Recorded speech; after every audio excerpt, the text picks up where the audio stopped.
Sorry about that, guys. About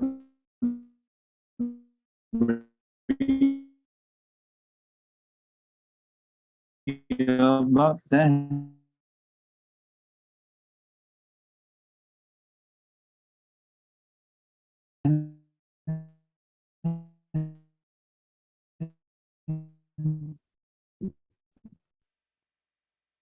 They don't get locked down.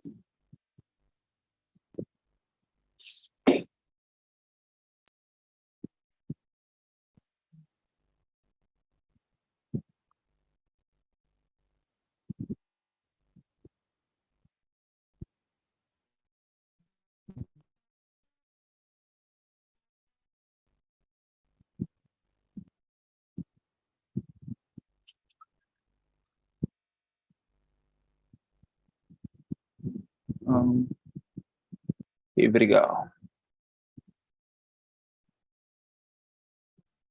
Yes. Sorry, guys, whoever was watching, I apologize. Technical difficulties.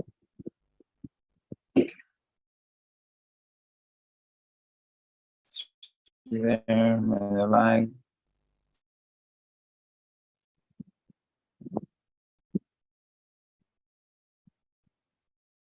So I'm live. Let's continue. Okay. So going back, sorry, this is going to be part 2 then. So we were asking, what was my train of thought? How to get the price out of the seller. Okay. So remember, you told them, okay, perfect. Okay, how much do you want for the property? Straight between the eyes, no BS, not going around anything. Well, actually, I don't know. No, I'm just waiting for you to tell me an offer. Okay, perfect, no worries. Okay, let me just, it's a call. You get in this response back to them. Again, that's part of you reviewing your county, reviewing your area. Again, I use Zillow. That's my main comp. Like, if you know me, I don't have any subscriptions, only like a rare reply. So then you ask them, okay, perfect. Well, there's a house north of here. You know where orange and let's say orange and purple street meet? Yes. Oh yeah, I know that area. Okay, perfect. There's a house there that sold here in the last 3 months, similar to yours, similar size. So again, remember, you want to match to the property, similar condition, similar area. That sold for $69,000 here in the last weeks. It was a cash transaction. What do you think about that? And you stay quiet. Why do you stay quiet? Because you want him to react to that number, and he's going to give you 1 or 2 response. He's going to tell you, oh, and then with that, again, the tonality, oh. So now he knows. Now you know when you hear that, it's like, okay, he wants to run that. He says, oh no, my property's not worth that. My property's worth more than that. Whoa, sir, no, I asked you. I didn't ask you that's much we were going to pay you. I just asked you, what do you think about that property selling for that much? You're like, oh, okay, yeah. Now you got him. If he responds in the first way that he responded to you, like that, oh, okay. That means he wants, okay, perfect. Then he wants more than that. So now you know how to see, how to gauge it. Now, you still need a number though, but you already got a gauge. Let's say he responded to adversely. Oh no, my property is worth more than that. Okay, yeah, definitely. Again, we're not saying that your property is worth that. We're just saying there's a property that sold similar to yours at that price. So how much are you asking for yours? That's the second time you ask him for his price, and you wait for it to react.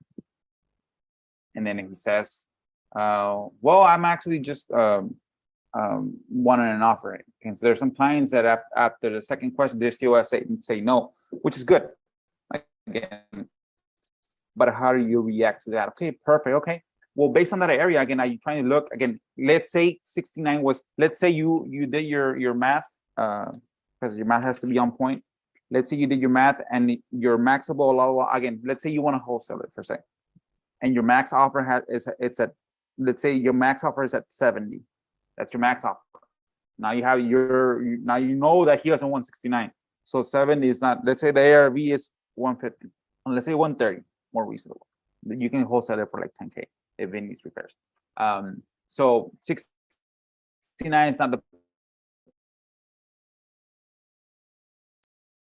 price that he wants. You need to be at 70, all right? Then you ask him. Because remember, you can always negotiate, because remember, it depends, that's the way you're gonna be able to, when you go there to his house to see it physically, oh, you told me it was great, and it's not great. So now I need a price.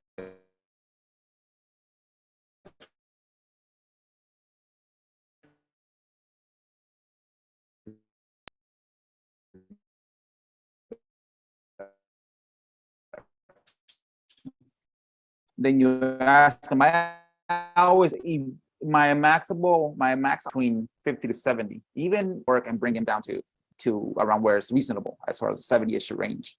Are you trying to look to get, again, you add him. So 69 doesn't work for him, right? Because you told him, oh no, that's how much my property's worth. Oh no, we're not saying that. We're just saying it was sold for that. Is that okay? Well, how much do you want for it? And he says, oh, I just want an offer. Okay, perfect. But you don't want 90, right? You ask him. You don't want 90, right? Why do you ask him that? Remember, if the ARV is 130, he doesn't want 69. Your offer has to be at 70 to make sense, but you throw a number out there, so 90, because 69 plus 20 is 90. So you want 90, right? You wait for the response. Why do you throw a number like that? Because you want to gauge how much more from the 69 that you want.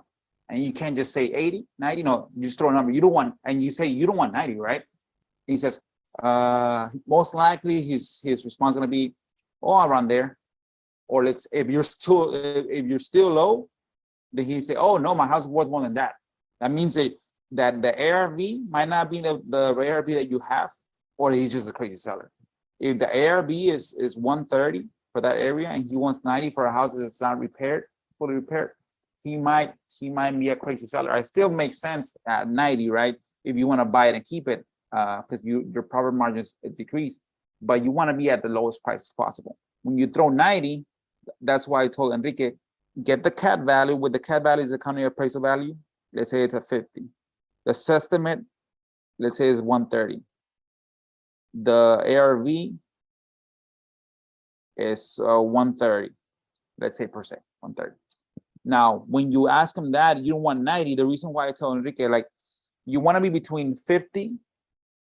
If the CAT value is 50, I can buy at a CAT value and maybe 20, 30K above in this scenario. Why? Because that's the price, that's the amount that makes sense for me. So now you don't want to be closer to the 130. Even at Silo's estimate here in my area, usually its estimate doesn't match the ARV. In my area, the estimates might be 130. Now it's crazy because it went up real crazy for the last 6 months. But let's say the ARV is 150. At 130, I can still make something work. But I told Enrique, try to be as low as possible, closer to the CAT value or lower. If the initial offer, if he saw the property being worth 69 and he doesn't want 69, don't throw the 130 range, because 130 is the top. Throw an extra 20K. He's like, oh, because you don't want 90, right? And you're questioning him, you don't want 90 net, right? Why do you question him?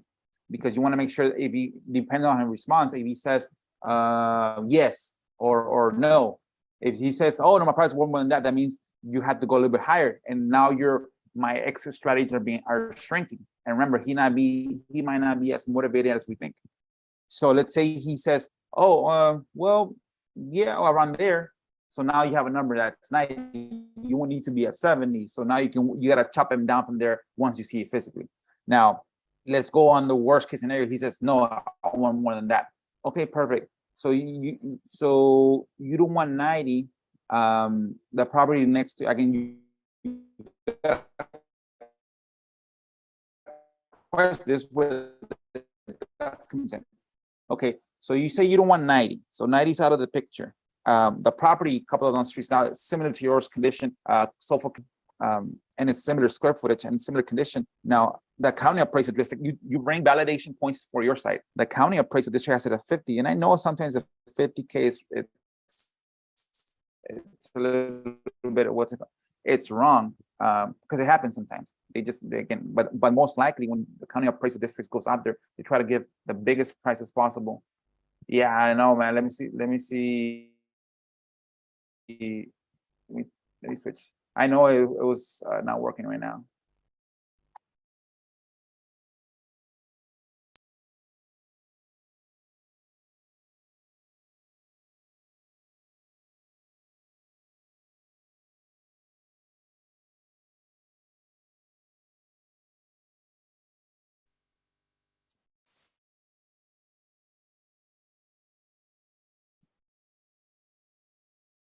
my connection for some reason it's dropped real bad.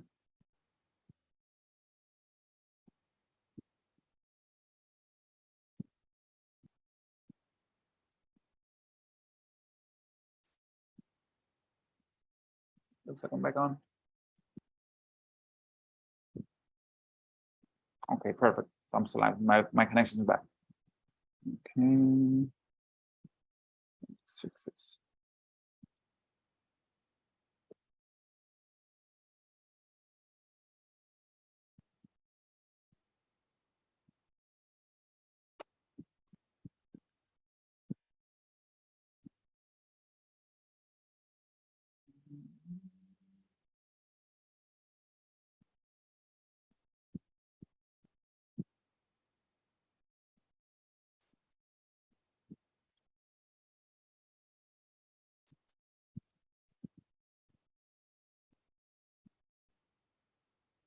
And the reason why you want to throw numbers like that, again, if he says he wants more than that, let's say he wants, you give him 90, and he says, oh no, I want more than that.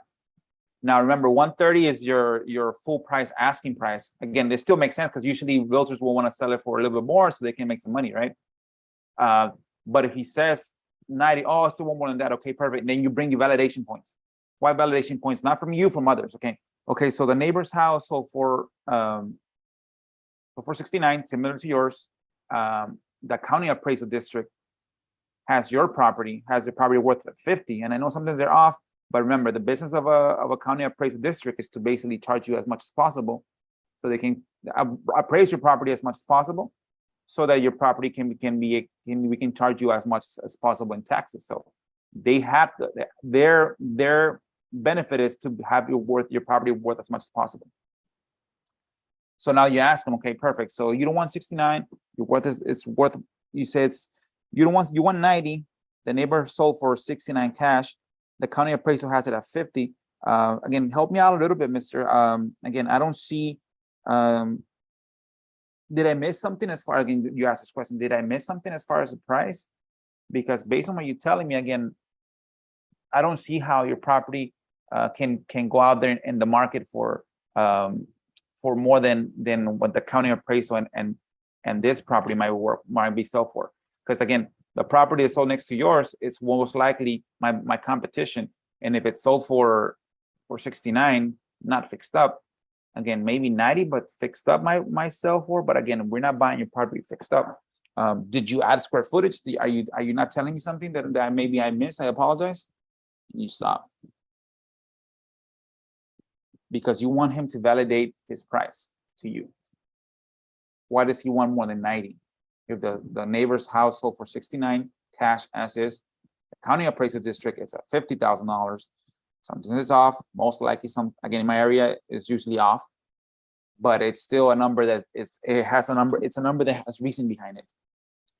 And then now you question him, why? Did I miss something? Did you add square footage? Is it fully remodeled? And you stop and you ask him, well, did I miss something? And you wait for him to respond to you. If he says, I just want what I want. Okay. Yeah. That might not work for us. Again, unfortunately, when we do our property purchases, again, we got to base it on what's it called? On what numbers are out there, what we're going to be looking as far as once we fix it, rent it, or whatever, that's going to be our direct competition. Now, are you interested in selling it? You question them, are you really thinking of selling it, or do you really want to sell it, or are you just thinking about it? Why do you ask those questions? Those are the tough questions. Because remember, you've been talking to him for the last 10 minutes, and now you question, do you really want to sell it, or you just want to talk to me? He's like, no, I do want to sell. Okay, yeah, because again, I don't see the math, how your numbers make sense. And again, in this property's area, condition, and location. Can you help me out a little bit? It's like, well, you know what, sir, let's cut to the chase. How much do you want? Now, third time you ask him. You offer him the price for the property next door. He said no. He said, you don't want more than 90, do you? He said, yes. Well, how much are you asking for? Let me see. Again, I don't want to waste your time anymore. How much do you want, to see if it works out? Again, I got to talk to my boss real quick, because he's going to ask me, why would you pay for something that's not worth what the property actually is telling you? And he most likely at that time, he's going to either he might tell you, I just want an offer. and he might say, yeah, I want this much. So if the ARV is 150 per se, we said 150 for the ARV, 130 for the Zillow ARV. If he wants, let's say he wants 100. Let's say he wants 120, right? It still makes sense to make something work, but you got to put it like this. So how much do you want, sir? Just again, cut into the chase. I don't want to waste more of your time. How much do you want? Well, I'm looking for 150. Say he goes full asking price. Okay, perfect. Cash? You question him. He's like, yeah, cash. No repairs? Yeah, no repairs. Okay. Well, that number is not gonna work for us or for any other investor that can pay cash. We're actually losing money on that property because it's probably worth around 140, 145. Again, do you know what's the cost of selling is gonna cost you to sell it? You're probably gonna lose around 15% of that. So let's say you're at 150, you sell it for 145, you're probably at 115 net in pocket once everything's said and done. And again, we still got to fix it. And you still got to have a profit for on our side. So yeah, I want 150. Okay, well, we can do 150, but it has to be in payments. Then you stop. You're either gonna tell you yes, or he's gonna tell you no, or ask you what is that. If he says no, okay, perfect. Yeah, it sounds like we're not probably a good fit. This has to be done within the first 5-10 minutes. You want to go through this like this real quick. I'm just slowing it down to break it down for you guys. If he says no, it doesn't work, I want cash. Okay, perfect. Well, it sounds like we're not a good partner. We're not gonna be able to buy your property, and it happens we don't buy every single property. But again, keep this in mind when you come to a price that makes sense on a cash basis as is. Because remember, you already threw everything and wrap everything. What is this? Is a warm lead for next time. Hey, and you call him. Usually when you call him, hey, sir, Mr. X, we spoke to you. Have your property, did it sell? Most likely it hasn't sold. Cash as is not gonna sell for the full ARV value of a fully repaired house. And you just follow up until you lock it up. If he would have said 90, he said, oh no, I want 100. More reasonable. Okay. Well, Mr. Seller, at 100, well, based on what you're telling me, again, 100 might be pushing it based on the condition. I know sometimes conditions are a little better than what we think. Based on what you're telling me. Again, can you snap some pictures? Send them to me. Why do you want to get some pictures to get more of a perspective of how the property is and get a discount? Because most likely you're gonna see something that he didn't see. It's like 100K. Now, do you need, again, how can we buy this property at 100K? It might not work. It might not work as a wholesale. It might work as a rental, but you gotta buy it yourself. Is that okay? Now, when you say 100K, is that all cash? Let's say he says yes, then it doesn't work as cash. Let's say he's a little bit flexible. Like, no, I can again. What do you mean cash? Like, yeah, you want full cash for that? Again, there's multiple ways we can buy this property so we can pay more. You help us and we help you. Yeah, the way that it works for us is that we basically pay you 10, 20K down. We're able to you basically become the bank for us for the next 3 years, and then we cash you out in the next 3 years. Not our clients benefit that because they need all cash. Again, sometimes they don't need the whole cash because they don't want to pay taxes, and they can benefit from that. And he says, "Oh, I want cash." Okay, perfect. So you got the pictures or whatever. You got the picture. You already know the location as far as that. Well, let me make a quick call. Just a moment, and I place him on hold. Like you BS, and then you get back on the line. Okay, perfect. At 100K, sir, it sounds like you're closing all the doors for us. Unfortunately, again, we can't buy that property at 100K. Do you see yourself doing maybe 75? Remember, he didn't want 69. He didn't want 90. We actually got a number at 100, and we throwing him in the face at 75K. We're only going up a little bit. 75 is like, oh no, that's too low. Yeah, no, I know, and again, it's too low if based on what you think the property is worth as is. But again, $75,000 for a property that we're actually paying 5K over what the property next to you sold for. Just because we're not gonna keep it as a flip, we're gonna basically keep it as a rental, so we can pay a little more. Remember, the way you give more by telling them that strategy changed. Oh yeah, we can pay a little bit more because that property is 69 sold for for a flip, we're buying us rental, so we don't have to put an extra 30K on this property. We can just put maybe 5K and clean it up and keep it as a rental. And again, he says, no, I want 100. Okay.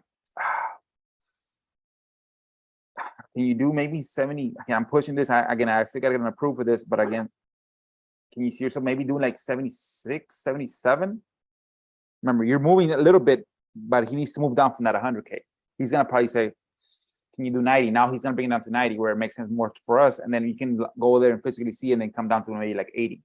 Remember, if your maximum allow offer is it's at 70, you lock it up at 80, and then you reverse, you walk backwards. Now it's not going to be selling it to a flipper. You're going to try to sell it to basically to a rental owner, a person that buys rentals. And maybe you got to be able to, now you can sell that to at maybe at 90 to them, but you got to be at 85. Because let's say he says, okay, to 90, once you're there, you can probably lock it up to like 82. If you're pretty good at your negotiations, you can sell it at 90 to a rental. Because if it's worth 150 fully repaired, and it's probably you're looking at locking it at 82, 90 still makes sense, but as a rental. So your exit strategy changes. But remember, you gotta get clients out of the what they want as far as their what's it called their big perception of the property's worth.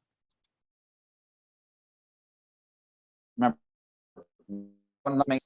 all deals, you won't lock out all deals. All deals make sense, but not right now, because maybe that 150 might be good in 5 years, but not right now. That's why it's a warranty. But yeah, let's go ahead and end this what's called this conversation as far as the just pull this out. How you doing, Vic? So basically, not all deals make sense right there, and then eventually some deal will make sense. That's why you have follow-ups and follow-ups until you lock it up at the right price. So that's the main thing for this is if it's harder for you to get the price out of the seller, that's how okay, a property next door for 69. What do you think? Oh, my property is worth more than that. I'm going worst case scenario. Oh, my property is worth more than that. Oh, I'm not saying that property is worth more. That's how much property is worth. I'm just saying that's how much they pay for. Oh, how much do you want for it? The second time you ask, oh, I want an offer. Okay, perfect. You don't want more than 90, right? Knowing that the silo system is 130, knowing that the CAD value is 50, he's like, yeah, I want more than that. Worst case scenario. He's gonna give you a price. They say, I want 100. Okay, perfect. As is, you question him. Cash, you question him. Okay. I said, we can't do that. Again, your maximum hour offer was 70.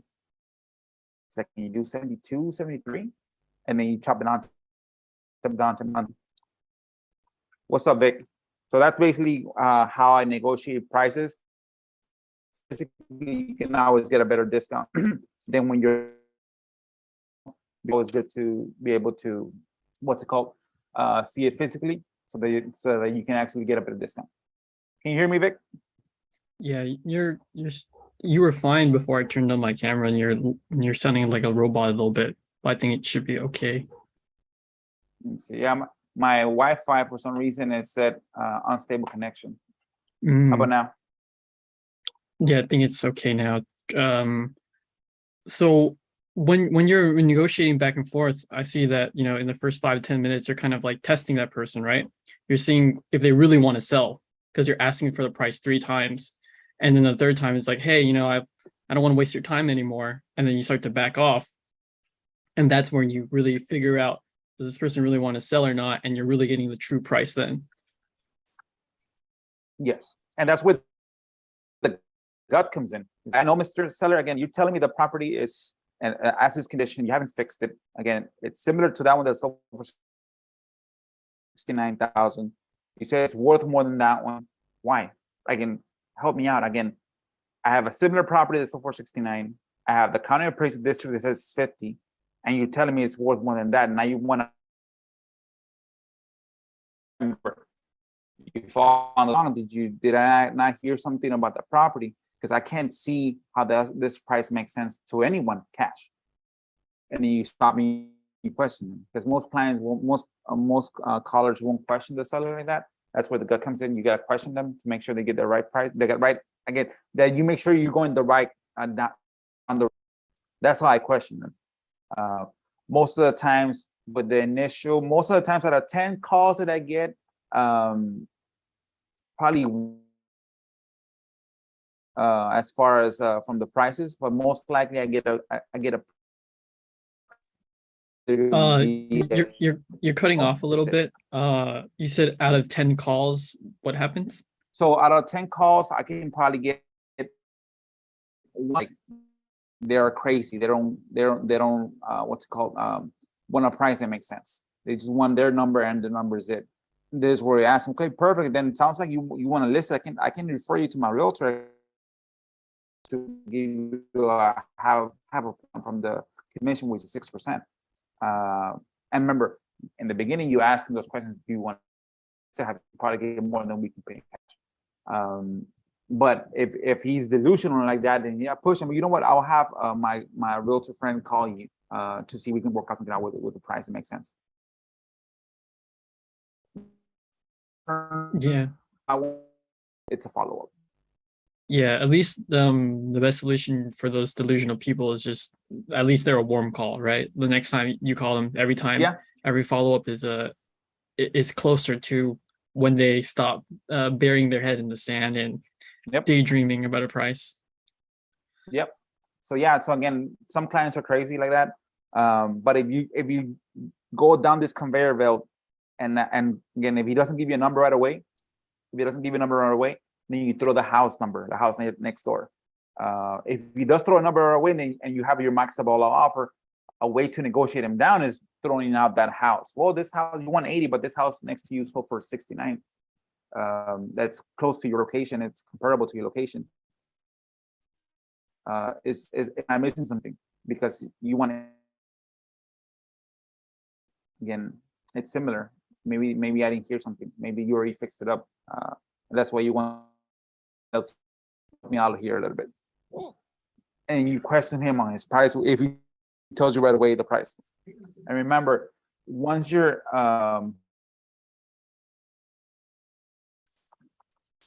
hopefully with what's called, once you're there in front of the seller, that you have the same guts that you have the seller, you're gonna have to ask these questions in front of him, not being monitored, being close from the phone. You'd ask him questions and like, how does these questions work? Okay, well, let's say you want it to be at 70, so you go see the house. He said, well, Mr. Okay, yeah, to be honest with you, sir, again,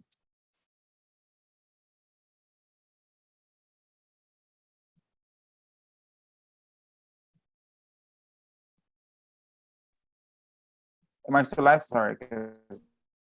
Yeah, you're still live. Okay, perfect.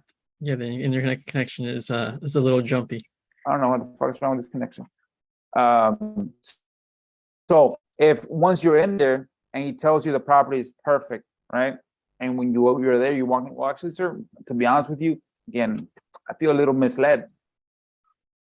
It's like, what do you mean? Like, yeah, you told me the property is in much better condition, but based on what I'm getting, pretty rough asking for it.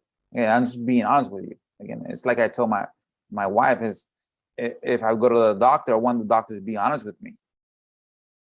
I'm sick and I'm gonna die in 2 weeks. I want him to tell me that I'm sick and I'm gonna die in 2 weeks. Again, I want to be frank with you. I don't want to BS around the bush. I'm telling you what other investors, again, when you throw other investors, all the investors, they're gonna tell you this. Some people will tell you, be honest with you. Again, I'll try to be as honest and polite to you. The property is not worth what you're saying. And now that I'm here, again, the property's condition is much worse than when you told me. Do you offer them the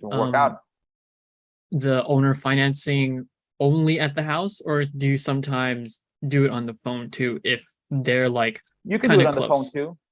Okay. If you want to keep it as a rental, let's say the house is worth as a flip, but it works out as a rental, right? And that's, remember, if the ARV, if the ARVs are, let's say this scenario, the ARV was at 30 of 150, you're pretty much there already. You're in the money already. But some clients, let's say the ARV is 150 and they want 130. You know what I mean? then you offer them as owner finance over the phone. Because he wants top dollar already for the house. And it's clean. He's telling me, maybe you got some pictures, like, no, we just bought it 10 years ago, but again, we've been updating this, and this. So like, okay, perfect. Well, based on what you're telling me again, and you say you don't want to list it, right? You don't want to list it, right? You're like, no, I don't want to list it. Okay, perfect. Now, do you need all the cash in advance? He's like, what do you mean? Like, yeah, we can pay more. We can probably pay more than what you're asking. But again, you throw that as an incentive. We can probably pay more than what you're asking, but it has to be different than cash. So what do you mean? Like, yeah, we can give you a smaller consideration, maybe 3 to 10K, and you basically become the bank for us. And that way and the way we compensate you is by, instead of paying you the 130 that you want, maybe pay you 135. So that you can hold the note. So, and then the strategy on that, I'm not gonna give you 130, I'm gonna give you 135. I'm gonna give you 3 to 7K down, and then you lock it up. And if the property it's good, like you were telling me, then you have an owner finance buyer that can give you 25K down. And you're gonna sell it 20%, 10 to 20% over the ARV. If the ARV was 150, you probably sell it for 179 with 20 to 25K down, 20 to 25K down, and now you're in the middle. This guy owes you 150, you owe this guy 130 because you gave him 5K down per se, and now you cash flow it, and then you got 25K in your pocket, you cash flow it, and when he pays you in 3 years, then you pay the note, underlying note. That's the way that, and then okay, perfect. If it works out, then yeah. If let's say he wants 130 and I need to be at 70, worst case scenario, be at 90, and he still wants 130, I'm not gonna go there and pitch in the owner finance there. I want to pitch him over the phone. Because I'm not gonna drive just for trying to buy this cash, and we're too far apart. And in our area, 50K is a lot, because if the ARV is 130, 50K, you're looking at almost getting half value. In some other areas, 50K might not be nothing. 50K might be just a 10% discount. It's nothing. But yeah, if you're gonna basically buy an owner finance, you try to pitch it over the phone. That's the way that I told. Like, you ask them, you give them an incentive. Well, Mr. Actually, if we don't pay you all cash, we can actually pay you more. They're like, what do you mean pay more? Yeah, we can pay you more because you're gonna be our bank for the next 3 years. You can say 36 months. You can say 20. Make a number for the next 28 months. Would Again, you? it's not 2 years, it's not 2 years. Would you? Does your cold caller do that, or is that just something like you heard? Just you. Okay. Me, yeah. Because my cold caller just try to gets like the number out there, or just gets the customer on a recording to see how he reacts to the numbers that we right. And yeah, that's the way that we do our call. As far as he calls, he hasn't called. He was gonna call Tuesday, but he hasn't called. So it happens, right? And then next week I won't be here, so I'm gonna be back on Monday of next week. I'm trying to get him to call that week, and then see how he returns from the calls, what his conversion ratio is. But yeah, you usually want to pitch owner finance deals if the cash is out of the picture because it's too far off, but it still makes sense on an owner finance deal over the phone. And then you say, okay, you know what? Yeah, go ahead. And then if he comes and you already know why you're coming. You're coming for an owner finance. You're not coming for a cash. And he tells you cash, and he changes your play. He said, well, Mr. Seller, like I told you on the phone, again, cash is out of the picture for us. Now I'm here thinking we're gonna do an owner finance deal again. Now, let's say you want cash and I leave, and then I tell my boss that I left because you still want to cash. He's gonna ask me, didn't you tell him that the reason why you're going there is gonna be to make a deal, an owner finance deal? He's like, yeah, I told him, but he said cash when I was there already. You question him, like, man, don't get me in trouble with my boss, because the reason why I got an approval to go to your house on a property that's out of the picture cash was because you were thinking of owner finance. You can always tell me no, but don't tell me you want 130 cash when I told you over the phone that 130 cash doesn't work. So as far as that's part of the guts that comes in there. But yeah, that's how I pitch my owner finance deals. Like this property, I opened title last week. The one that I told you. I'm trying to get someone to lend me the 130, and then I can 135, And then I can sell it. That's probably ARV is probably 190, 195. Worst case scenario, 190. It's still in the money because of the location and the interest rate is too high right now. But it still works out because it's underneath the 200K mark. So I'm trying to get that one done. Again, we'll see what happens. She texted me, the lady, like 2 days later on Wednesday. She texted me, "Are you still interested?" Like, yeah. Remember, she texted me as the VA, which is me. I replied to my own text, right? But when I texted her back when she questioned me, I didn't answer like I was the guy that met her. It's like, no, yeah, like my boss told you. Again, the guy you met on Friday, he told you it takes 15 days for the title to come back. Again, he already dropped the documents at the title company, so you just gotta wait. So, because there a couple of friends are asking me if it's for sale. Like, yeah, you sold it to my boss. You're like, oh, okay, just keep me updated. Yeah, bitch, shut the fuck up. But again, you see how it's me being the partner, me being the VA, me being the texter. Again, it's different what's it called, structures, different people in the structure of the company, but it's basically just. But in their head, it's like, oh shit, it's him, his partner, and he has an administrative assistant, whatever that helps her out with that. But yeah, man, how was your week? Are you back on track? Are you healthy again? Yeah, we're back on track. We're gonna do the 5-line dial next week. What we started doing is because when we go in the 5-line dialer, it's gonna be just straight cold, right? Because it's gonna be just direct. So we're not gonna do the text strategy and then pre-qualify and then actually call them, which is Justin's strategy.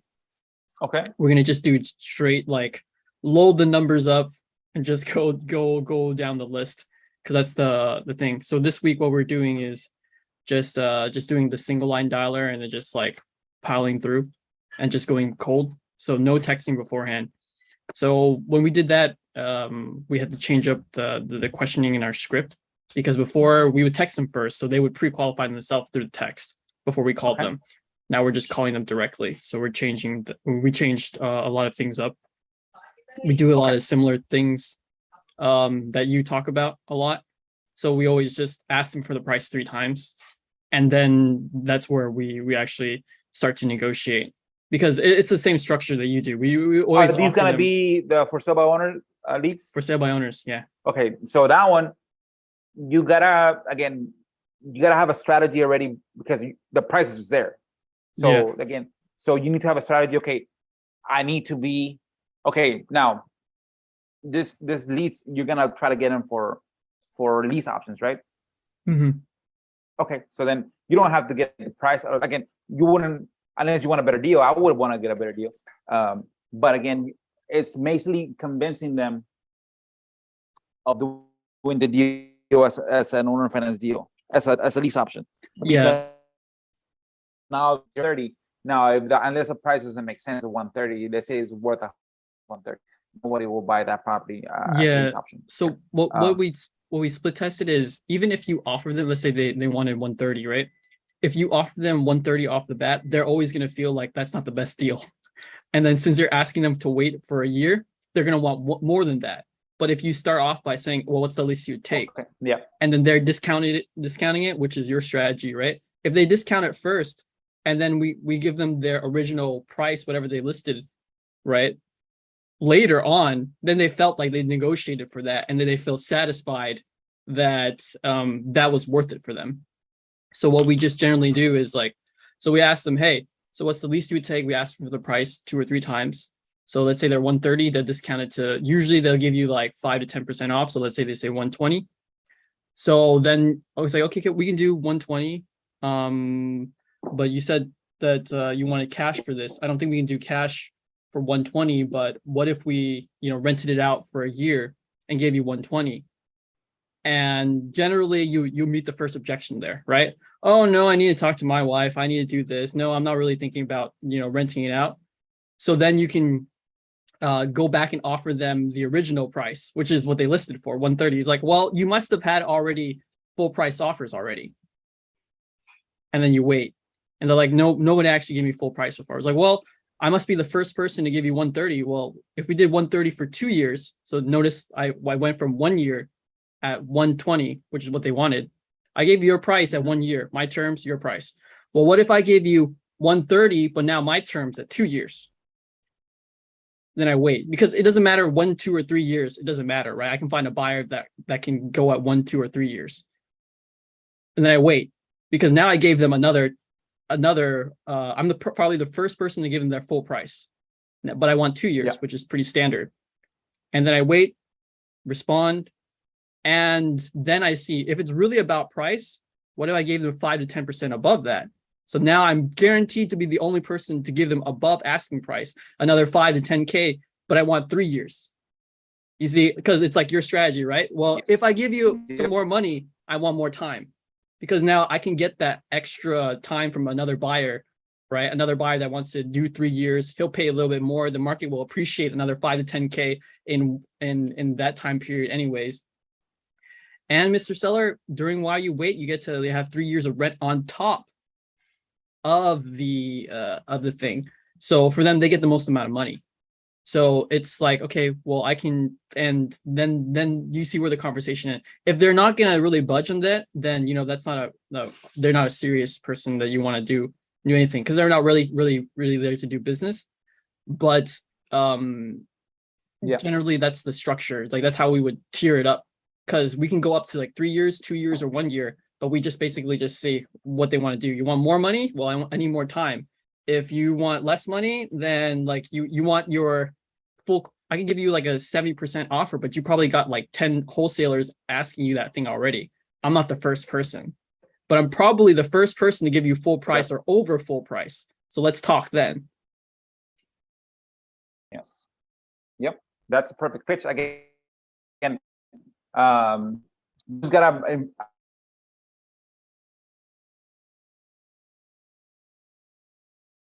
You're lagging, brother. I can't hear you.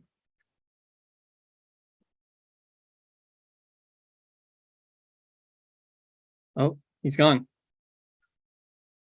But yeah, so that's generally how we approach it. That's what we're doing now. So we just asked them, hey, I saw your house on Zillow. Is it still available? I don't think it's super important to have a great opener, because they already listed their house online. You can try different openers if you like, hey, I saw your house on Zillow. Am I too late? Hey, saw your house on Zillow. It seems like it's in a great neighborhood. I'm just curious, why isn't it sold yet? You can try those, but we tried all the different ones. It doesn't really matter, because if they're motivated or not, they will usually, you hear it from how they're going to respond to your first question. If they're spewing a lot of information, there's a higher level of motivation, whether it's dry or not. And the amount of days also gives you the indicator of like, there's some reason why it hasn't sold. Like a house that hasn't sold in 60 days, 90 days, only has a few pictures. It doesn't have any great lighting in those pictures. Different motivation from a house that looks like it's shot by a realtor. It's only there for 5 days. And when you ask them the first question, whether it's a great opener or a bad opener, the response is very dry. So we just asked them that first question. And Arturo's back. Hey, brother, am I back? Yes, you're back. Sorry, my bad. Sorry. I don't know what the fuck's wrong with this connection, bro. So yeah, I was hearing you. So yeah, definitely. So the only thing that I would do is just perfect that flow of the conversation. Again, just get the main points. Again, you want cash, it has to be at 70. You don't want that. You want 130, I give you 120 for 1 year. I don't want that. Well, I'll give you 130, your price, for 2 years. No. Well, you know what if I give you more, 135, but you give me 3 years?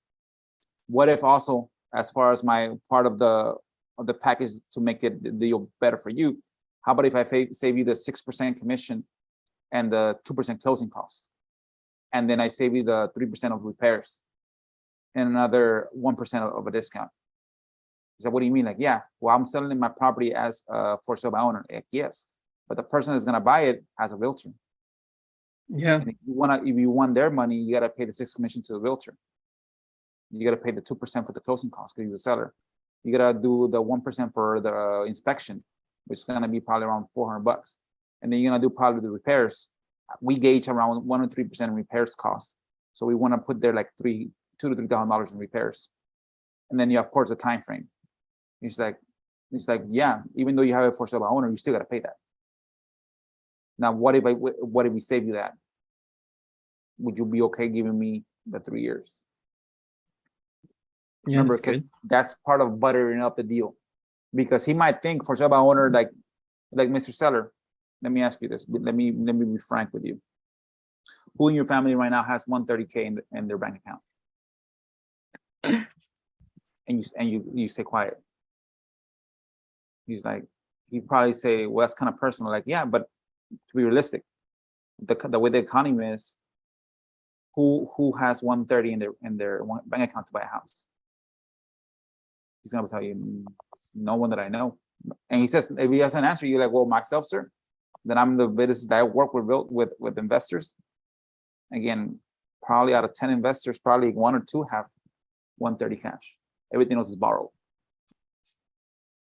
Because that's the way the market goes. So to be honest with you, again, nobody's gonna pay you cash and you're gonna save those commission costs. It is what it is. Anybody that buys your property at your price, if the property makes sense, you're gonna have a realtor because they're gonna have the money from an institution, bank, credit union, hard money loan. And guess what? Those persons that have those loans ready, that banker that gave him that loan, guess what he has? He has a couple of friends. They are realtors. Why? Because they can get a referral fee once they refer this approved buyer. So all buyers that have a bank, most likely 99% of them will have a realtor. And if the realtor is not going to get any commission from your property, he's not going to show your property to the client because he's not going to get paid. So you can definitely, he'll call you. Well, Mr. Seller, okay, I have a buyer for your property. Okay, perfect. But again, part of to explain to the seller, part of the transaction is like you got to pay the commission and the closing costs. It's like, I don't want to pay that. Well, unfortunately, it doesn't work like that. And some realtors will be honest with you. You have to pay it. There's no ifs or buts. Then I won't sell it. Perfect. They don't sell it. So then you had to have this conversation with them. Okay, if you're okay selling the property at 135, I can butter it up by doing this. I'll pay it from my side, the commission cost, the closing costs, inspections, repairs. Does that work for you? And when you ask that question for like, hey, who do you know has 130K or what about the closing costs and all that other stuff? Do you ask that question first and have them respond to that and make them extremely uncomfortable? Because that usually when you ask a question with no context, right? You make them uncomfortable and they have to answer. Or do you say, well, this is what I'll do. You know what? A lot of people, they don't have 130K. I don't know about you, your reasons. I don't want to ask. You see, but that's the again, part of the guts. That's the pussyfooting around it. You don't make them uncomfortable with, well, Mr. Based on what I know, not everybody has 130K. Like that's like you're telling it without telling it, but no, you want to make him uncomfortable in his price, in his expectations of buying it cash. So yeah, I wouldn't ask that question. Well, based on what I know, sir, 10 out of 10 people, only one has 130 cash. I wouldn't say that because it doesn't make it's like saying hi to him. It's nothing. It doesn't do anything to him. I mean, it doesn't make him uncomfortable. We know what, sir. Okay, okay. So I'm giving you 120, but I want 1 year of what's called of terms. You say you want cash. I'm giving you 130, but I need 2 years, but you still say want cash. Let me be honest with you. Again, I don't like to. Again, this is how the conversation will go. Well, again, sorry, so let me stop this. Let me be frank with you. You want me to be frank with you, sir, right? He says, yeah, okay, perfect. If you're honest with me, who do you know in your direct family, cousins, brothers, sisters, has $130,000 in their bank right now? Remember, because the whole conversation shifted because he was telling, I want 120 cash. No, I want 130 cash. No. Okay, you know what? Let me be frank with you. Again, I don't like to, again, I can't afford to waste time because my boss is behind me. making sure that I get his biggest bang for his buck. Let me be frank with you. You like me to be frank with you, right, sir? He's like, yes, okay. Who do you know from your direct family, brothers, sisters, cousins, friends, that has 130 cash right now in their bank account? He's like, well, and he says, I don't know. He's like, well, based on what I know, sir, I work with investors that do real estate for a living. Out of those investors, probably 1 or 2 have that money in cash. All the rest of the money comes from loans. That's how the business works. So you wanting 130 cash is not, it's the expectations, it's a probability, it's a possibility, it's not a probability. Now our company works with probability. What's the probability of me buying it in cash? So you might list it for sale by owner because you want cash. But I'm guaranteeing you, if it's not an investor, if it's someone that's willing to pay that much cash, they're gonna have a realtor behind it, and you're gonna have to pay this. Because the only way somebody can pay that price is with a bank. The bank's gonna bring the cash. But that opens up a kind of worms because, again, based on what you tell me, the property is gonna need some repairs. And the first thing they're gonna do is do an inspection. And plus, you don't even know, but you're gonna have to pay the 6% commission cost. If you don't want to, then the buyer will go somewhere else, or the realtor won't show you the property. You see how the conversation shifted from negotiating on price to real life. You're BSing to thinking that someone's going to pay you cash. You don't even know nobody that has the cash. I know people that have money, and probably out of two of those have cash to buy houses, and probably eight of those need a bank to finance properties. Even if that's their business, real estate, they still use the money from a bank. And when that's open, again, you have to pay for the inspections, the closing costs, the commissions, etc. So again, just being frank with you, again, sir, again, I wish people would be more frank with me. Again, tell me, help me out with this. I'm trying to, again, we've been talking for the last 10 minutes. I'm trying to make this work for us. But I also want to share it up for you and work for you. Again, I'm giving you your price, 130. I'm telling you, I'm saving you 6%. What's 6% of 130, sir? Let's say it's let's say it's 8K. Okay, what's 2% of 130? Let's say it's 3,000. What's 1% of 130? 2,000. Perfect. So there, I'm already saving you $13,000.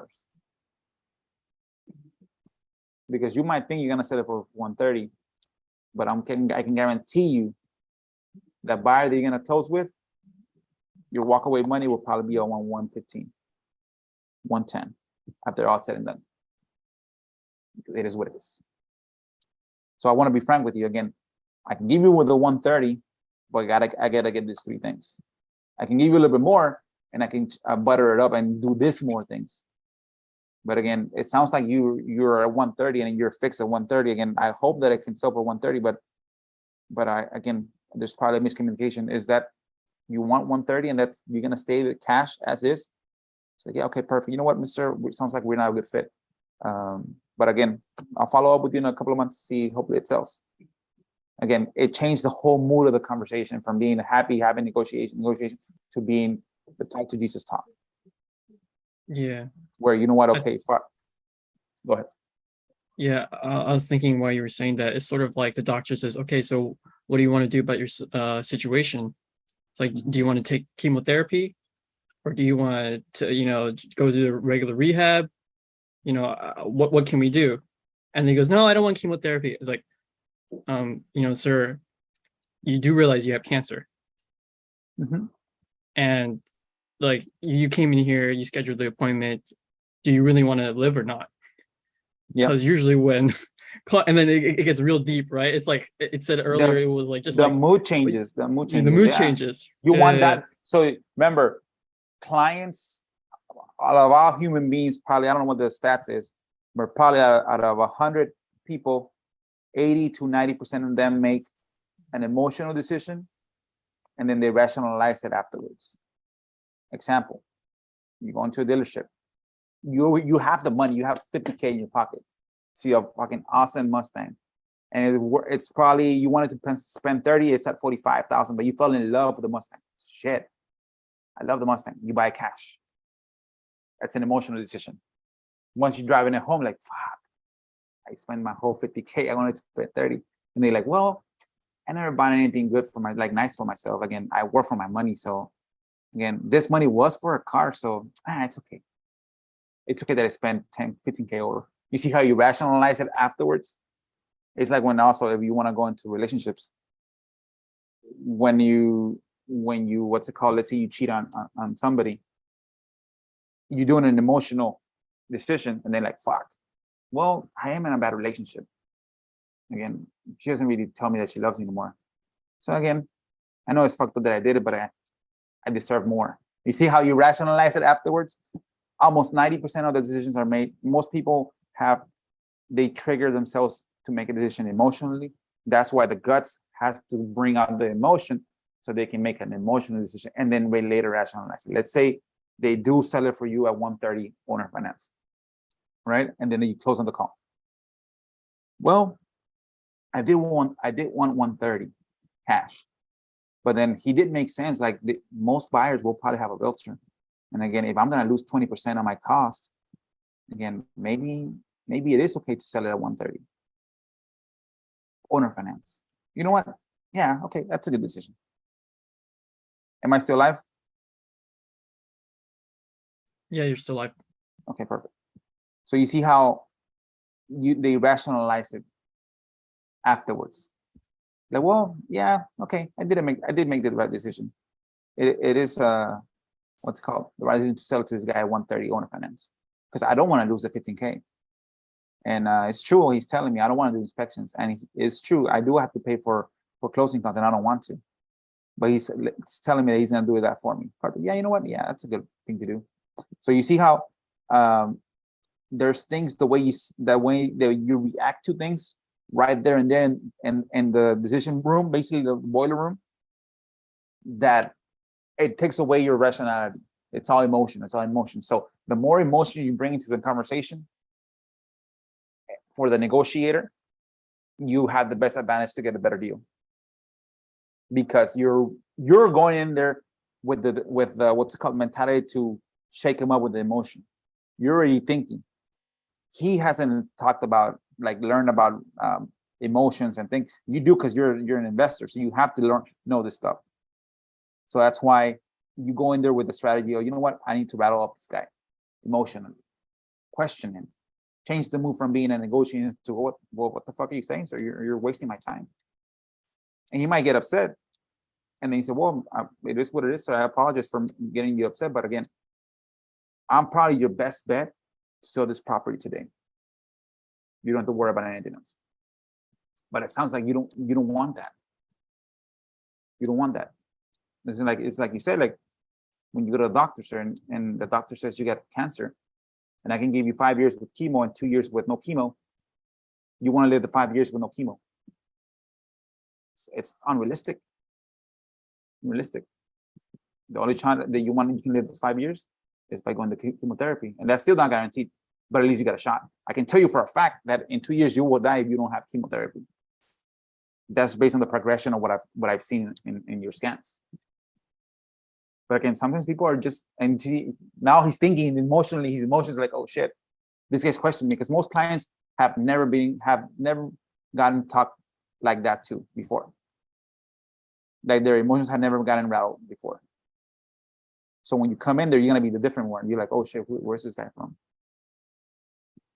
And you're like, oh, that's true. Well, it's I'm not lying to you. I'm telling you what you're facing. This is what you will face if you don't change your decision. If you make a decision like that, this is what you're gonna be facing. If you think you can sell at 130, it's probably not gonna sell for 130. And if it does, you're gonna lose 10%, 20%. Again, the 6% of the commission, 2 to 3 for the closing costs, 2 to 3 for the inspections, plus the holding costs. And then you just wait for him to react to your conversation. So yeah, again, that flow, have that like a flow chart. Okay, if he tells me yes, this is how the conversation is gonna go. Yes, perfect. If he at one point, let's say you have a 10-step ladder, at step 5, he's being mean. Okay, yeah, this conversation cannot go step 6, 7, 8 if I don't bring this conversation to the bringing out the emotion. Well, no, sir. Wait a second. Again, you gotta have a hard stop. He's like, no, I want 130 cash. You know what?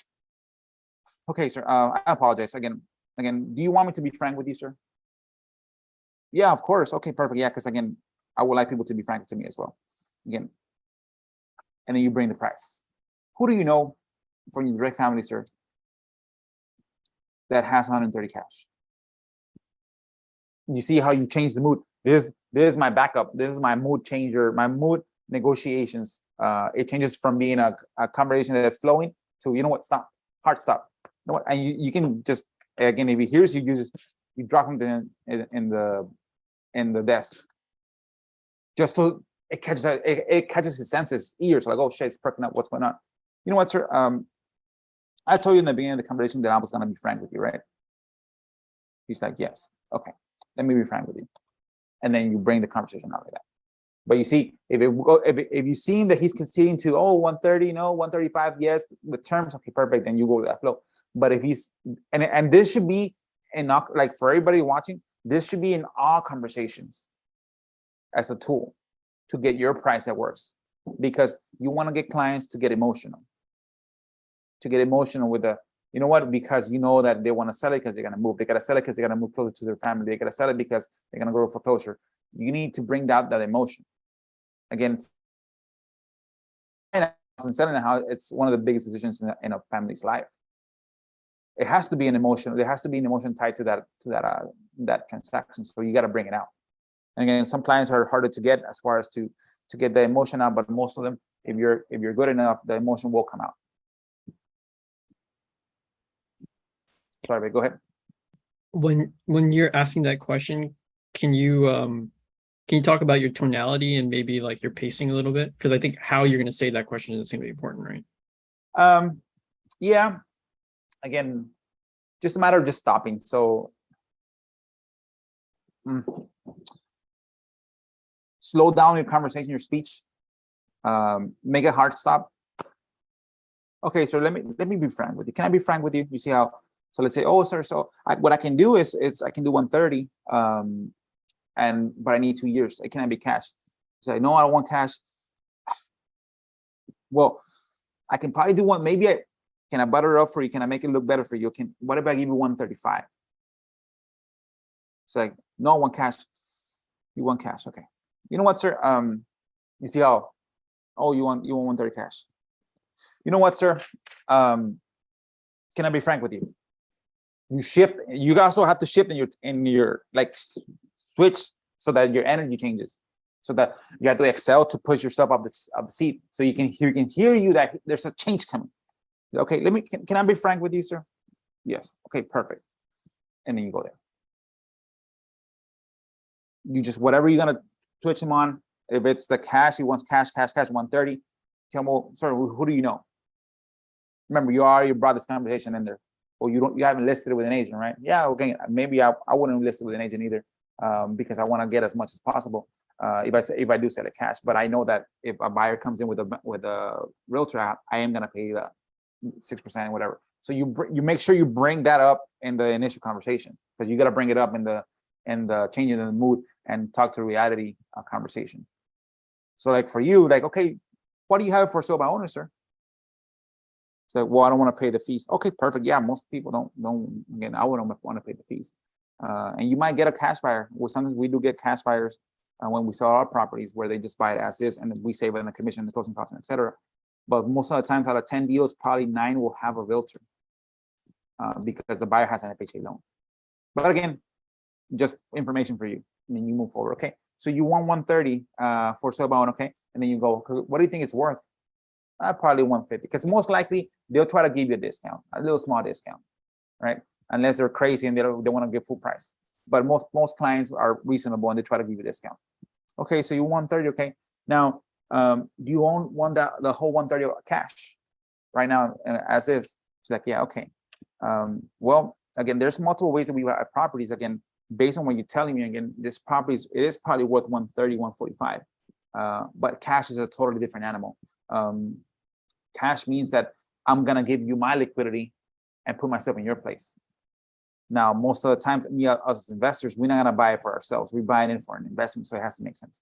And anybody that buys anything cash, it's either because they save and they're gonna do it's something. It's like a, what's called, they save, and it's not a want. It's not a need, it's a want. They want to buy something cash, or two, they're investors. Again, no one's gonna buy something cash when they can bring backs. So with that being said, sir, 130 again makes sense, but it has to be in a way where you can get the most of your money for the 130, 135, but we as investors can get terms. That means we don't get all that money out of the pocket and put it in your pocket. We'll give you the 130 full price, but we get it in terms. We get 36 months, we get 45 months, whatever months it is. If you do want cash, I can give you cash, but it's probably gonna be like 70 or 80. And I know that doesn't work for you. You throw that, and I know it doesn't work for you, or it does. Most likely he's gonna say no. Okay. So remember, like I told him, okay, Mr. Seller, if you want to sell it for 130, again, what I recommend is basically what I was told you in the beginning. You got to list it with an agent. Why? Because the pocket of pool of people that have cash, out of 1,000 people, probably 10 people have cash to buy your property cash. The rest are either people that have financing or investors that have financings. Everybody else, they're 130 cash, they're gonna want 170 or 80 for your property. It's like, be honest with me, sir. If you had a car that was worth 20K and it has a listed price for 20K, if you have cash and you walk into the dealership, you're gonna give him cash 20. Again, if you're honest with me, you probably want to get it for 12 or 13. It's cash. I can say cash talks. So again, based on that, again, the pool of investors that can buy cash, there are some, but they're in the 70, 80K range. Now I'm here that I'm a hybrid investor that we can definitely buy your property, but it has to be in a way that makes sense for our company. Cash is 70, 80. We can do 120, but I gotta get 1 year of payments and then I'll pay you off. In the meantime, you get monthly rents. Does that work for you? And he says, no, I want 130 cash, like I told you, sir. You're not hearing me. Okay, sounds like you're not hearing me, sir. Again, just being honest with you, I'm telling you, 130 cash is not gonna work. How long have you had this property list? Let's say it has for 20 days. If it was a deal, you would have already gotten sold. Because it's cash attracts better deals. If it's a deal, it already got close. It sounds like it's not a deal. You are selling it with what it's worth, but not what it's worth cash. So Mr. X, I can do 120, but I gotta get 12 months payments. And he's like, what does that? Again, let's say best case scenario. He's like, well, how does that work? Like, yeah, so basically we rent it for 12 months again at the retail rent, and then we pay you off at the back of the contract. In between those the only way again, I don't know how you ask for your monthly payments. The rents, does it go into the down payment or no? It's just straight rent. Just straight rent. Okay, so yeah, so basically if we agree to buy it at 120, again, you basically get 12,000 worth of income for the next 12 months, and then we still owe you 120 in the back end. That's simple. That's as simple as I can put it. We handle all the paperwork and we'll go from there. He's like, well, no, I still want the 130 cash. Then you okay? If he still wants the 130 cash, there's no more reasons to try to offer him more, because you can tell him, you know what, we can do 120, but I need 12 months. Again, we can do more. We can pay more than what you're asking, but I need a longer term. I don't know if that works for you. So you don't have to go. I'll give you 130 more months. I'll give you 141. You're with the initial 120. Also, what we can do is buy it as is, where it is, at 120, as close as to your asking price, but it has to be in 12-month payments. We can do more as far as pay more for it, maybe 130, 135, but we gotta get a longer term, maybe 36 months to 45 months within the same conversation, because you don't want to go ask, well, how about if I give you 135? Only if he's considering it. Well, you know what? Okay, I might work with 120. Okay, 12 months. Again, and you look at yourself, if you have a buyer for 12 months, perfect. But you say, you know what? I don't have a buyer for 12 months. I need more time. It's okay. Well, I know 12 months, it puts us in a quick timeline. What if I give you 130, your asking price, but I ask for another extra 12 months? So I get 24 months. That's only if he agrees to hearing you out, right? But again, in the first conversation, if he's still emitting with the 130, then you stop the negotiating, give you can get more, because he's never gonna agree. You can give him 200K, he's never gonna agree because he wants cash. He's fixated in the cash. So then you ask him, okay, Mr. Seller, again, I'm sorry about this, but can I be frank with you? And then, okay, based on what I'm telling you, again, cash buyers are this, retail buyers are this, bank financing buyers are this. You don't want to pay this, but you have to. You're gonna have to lose 20%, 10, 20% off your property. So if it does sell for, say, it does sell for 130 times 0.80. I always 0.82. You're gonna be netting 106. So remember, why do I remove 18%? So it's 6%. I always go for the worst case scenario. Again, 6% commission, 3% closing costs. That's gonna everything closing costs. Another 1% usually for the appraisals and the inspections, right? And usually 2 to 3% for the repair budget, because you're always gonna have a realtor, bank that's gonna ask for repairs, right? Worst case scenario, 3%. And then most likely somebody's gonna buy it completely. They're gonna ask for a discount. So usually that discount is 1 or 2%. So that it's 6, 9, 10, and 3, 13, and 5, 15%. That's only basically if you sell it from one day. If you list it today and you sell it on Saturday, that's gonna happen. So let's say you all the transition, inspections, appraisals, repairs, financing, documents. Let's say it's on average, again, you throw your numbers. On average, it takes 3 or 4 months to close a deal once it's locked up, and on average, it takes 2 or 3 months to get a contract signed. So that's 6 months. Now, this is part where you tell them in the beginning, is it paid for or not? Again, you want to ask those questions. You're assuming it's not. Let's say assuming it's not paid for. Well, sir, usually it's gonna be around what, $300 for the light, $100 for the water, $200 to $300 for the for the cleaning. So let's say it's $600 a month, and that's not even if you have a mortgage. If you don't have a mortgage, then it is what it is. But if you pay $600 a month just to keep it like that, in 6 months, that's $3,500 more. So that's another 1%. It's probably 2% in holding costs. So that it goes to 17%. So that's why I always target for 18. So if you do sell it for 130, you're gonna probably be netting 107 in 6 months, hoping that the buyer doesn't fuck up and charge his credit card and his ratios to get out of line. And now you have to restart the conversation, because banks, they give you an initial approval based on this facts, and then before they close, a week before, they run another credit to make sure the income's still there and the credit's still there. And then you're hoping all that stuff works. So that's how the conversation with the seller should go. If it's going good, perfect, lock it up. But if he still wants cash, make it a habit to always have a conversation like that. Because why? Because it's more for you as far as a negotiator than from them. For them, they don't care. But for you, you want to have the reps. You want to have the repetitions. What's up, Mr. Seller? Can I be frank with you? You can use the exact same words. Can I be frank with you? Like, yes, okay. You say you want 130 cash. I already explained to you that usually 95% of the buyers, they're gonna buy properties like this at this price, and I have a bank behind them. Now, only 10% of those will have cash. Now, cash, nobody, you would, like you just told me, you wouldn't pay cash for something that's worth 20. If you have cash, you probably pay 15, 12. It's cash. There's a difference. So cash buyers will want to pay 190, that 70, 80K range, not the 130K range. Now, let me ask you this. Do you know anybody right now that has cash? The 130 to buy a property? Like, no, because a house is not a, what's it called? It's not a need, it's a want. You want a house, so you have to get financing. So that's why you gotta have that conversation with the seller to make sure you get your reps in. That you this fucker, I'm gonna fuck up his emotions right now. It's change my hat, change my mood, and be the guy that's telling you this. And he might hang up on you, and then you call him back.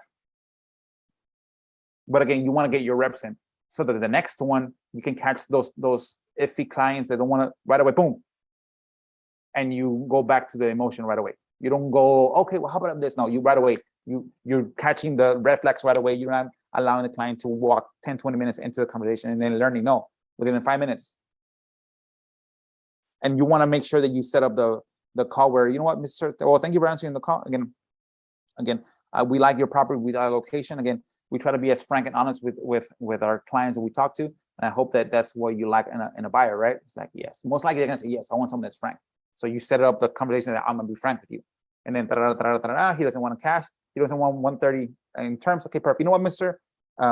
Like I told you in the initial conversation, again, I was gonna be frank with you, right? And then you throw that conversation in there, the talk to Jesus conversation. But again, make it habits on again, if I was you, on every single conversation, on every single call with a client, let me have the talk to Jesus talk. Always, always, always. To see how, so I can, again, as you talk more, you flow more with your firmness, your tonality and everything. And then by the time you know it, you're like, it's instinct. Boom, boom. And again, I'm not telling you that you're gonna get all the deals. Some people are delusional no matter what, but I'm telling you, you'll have a better shot of actually making a deal work when you bring it into an emotional conversation. And in worst case scenario, you can just follow up in 3 months, 2 months, track the property. But again, like in the beginning of the conversation of this Zoom call, is the habit, what's called the conveyor belt of the conversations with the seller. It's conveyor belt. For you, it's for sale by owner. You already have a price. Now that price makes sense or no, it doesn't make it cash. Okay, if it doesn't make it cash, then it has to make sense in terms. If he's still admitting that cash makes sense to him, okay, you just talk. And if he doesn't, hang up, follow up. And if he becomes more reasonable, then okay, let's go back into the 10-step ladder. And if he becomes crazy, well, Mr. Again, I don't want to take more of your time. Sounds like we're gonna make a deal today. Again, I wish you the best. And then you follow up because those are phone calls. And he's gonna remember you because I'm pretty sure nobody else has talked to him like that. Sorry, I've been rambling for the last 20 minutes. What do you think about this with the mood changer? So we can say, okay, sir, let me be frank with you. I have terrible news. I have something really bad to tell you. 9 out of 10 people are not going to be able to buy this in cash. No, but so, hey, it might be. Again, you're not letting him feel the emotion. Why? Because you're automatically telling, well, sir, let me be frank with you. Not a lot of people will have cash for this property, and not a lot of people will have this. No, you want to ask them. Let me be frank with you, sir. Based on what I'm telling you as far as cash and terms, because you gotta have this conversation before you ask it. So based on what I'm telling you, okay, from your direct family line, brothers, again, you also brothers, cousins. I have a bunch of cousins. Again, you bring yourself into the. Who do you know that has 130 cash right now? And you stop. You don't give him the stat. You want him to get emotional. Most clients, most people don't like talk about money. So that's an emotion. Like if I ask you, hey, Vic, how much do you make a year? You're like, people don't like to talk about that. So when you ask me, well, who do you know right now that has 130 cash in their bank account? And he's either gonna say, I don't know, or no one. He says, I don't know. Well, based on what I know, I work with other investors that actually do this for a living. And out of those 20 investors, probably 1 or 2 have cash. Other rest will buy it with bank finance. And those 2 buyers, they're not gonna buy at your price. They're gonna buy it at the 70K range. Because let me ask you, Mr. Seller, if you had cash in your bank account, let's say you have 30K to buy a car, are you gonna pay a car 30K for the car? No. Be honest with me, and I'm being honest with you. You probably want to ask for a discount because it's cash, and it is what it is. But again, I'm trying to have this conversation with you, where it makes sense for us. But it sounds like it looks like you don't realize what cash value is and what retail value is, and it happens. Again, most clients don't know. Okay, I was in the same boat like you. But again, based on what you're telling me, I don't think you're gonna change your mind as far as getting 130 cash for retail for a house, right? And he says, yeah, okay, perfect. You know what? sounds like this is going to be the end of our conversation. Again, it was lovely while it lasted, but again, I wish you the best. And if you get like any type of other reaction, then no, I don't want to move from that number. If he says, well, again, you do make sense. Okay. Well, again, like I'm telling you, sir, again, if you get any agreement to getting him off of him selling his house retail, but as a for cash, if you get him off that block, then you can go back to your 10th step.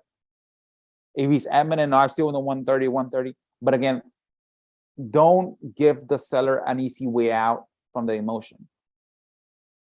Sir, would you like me to be frank with you? You're asking him a direct question. Let him answer it. I was like, oh shit.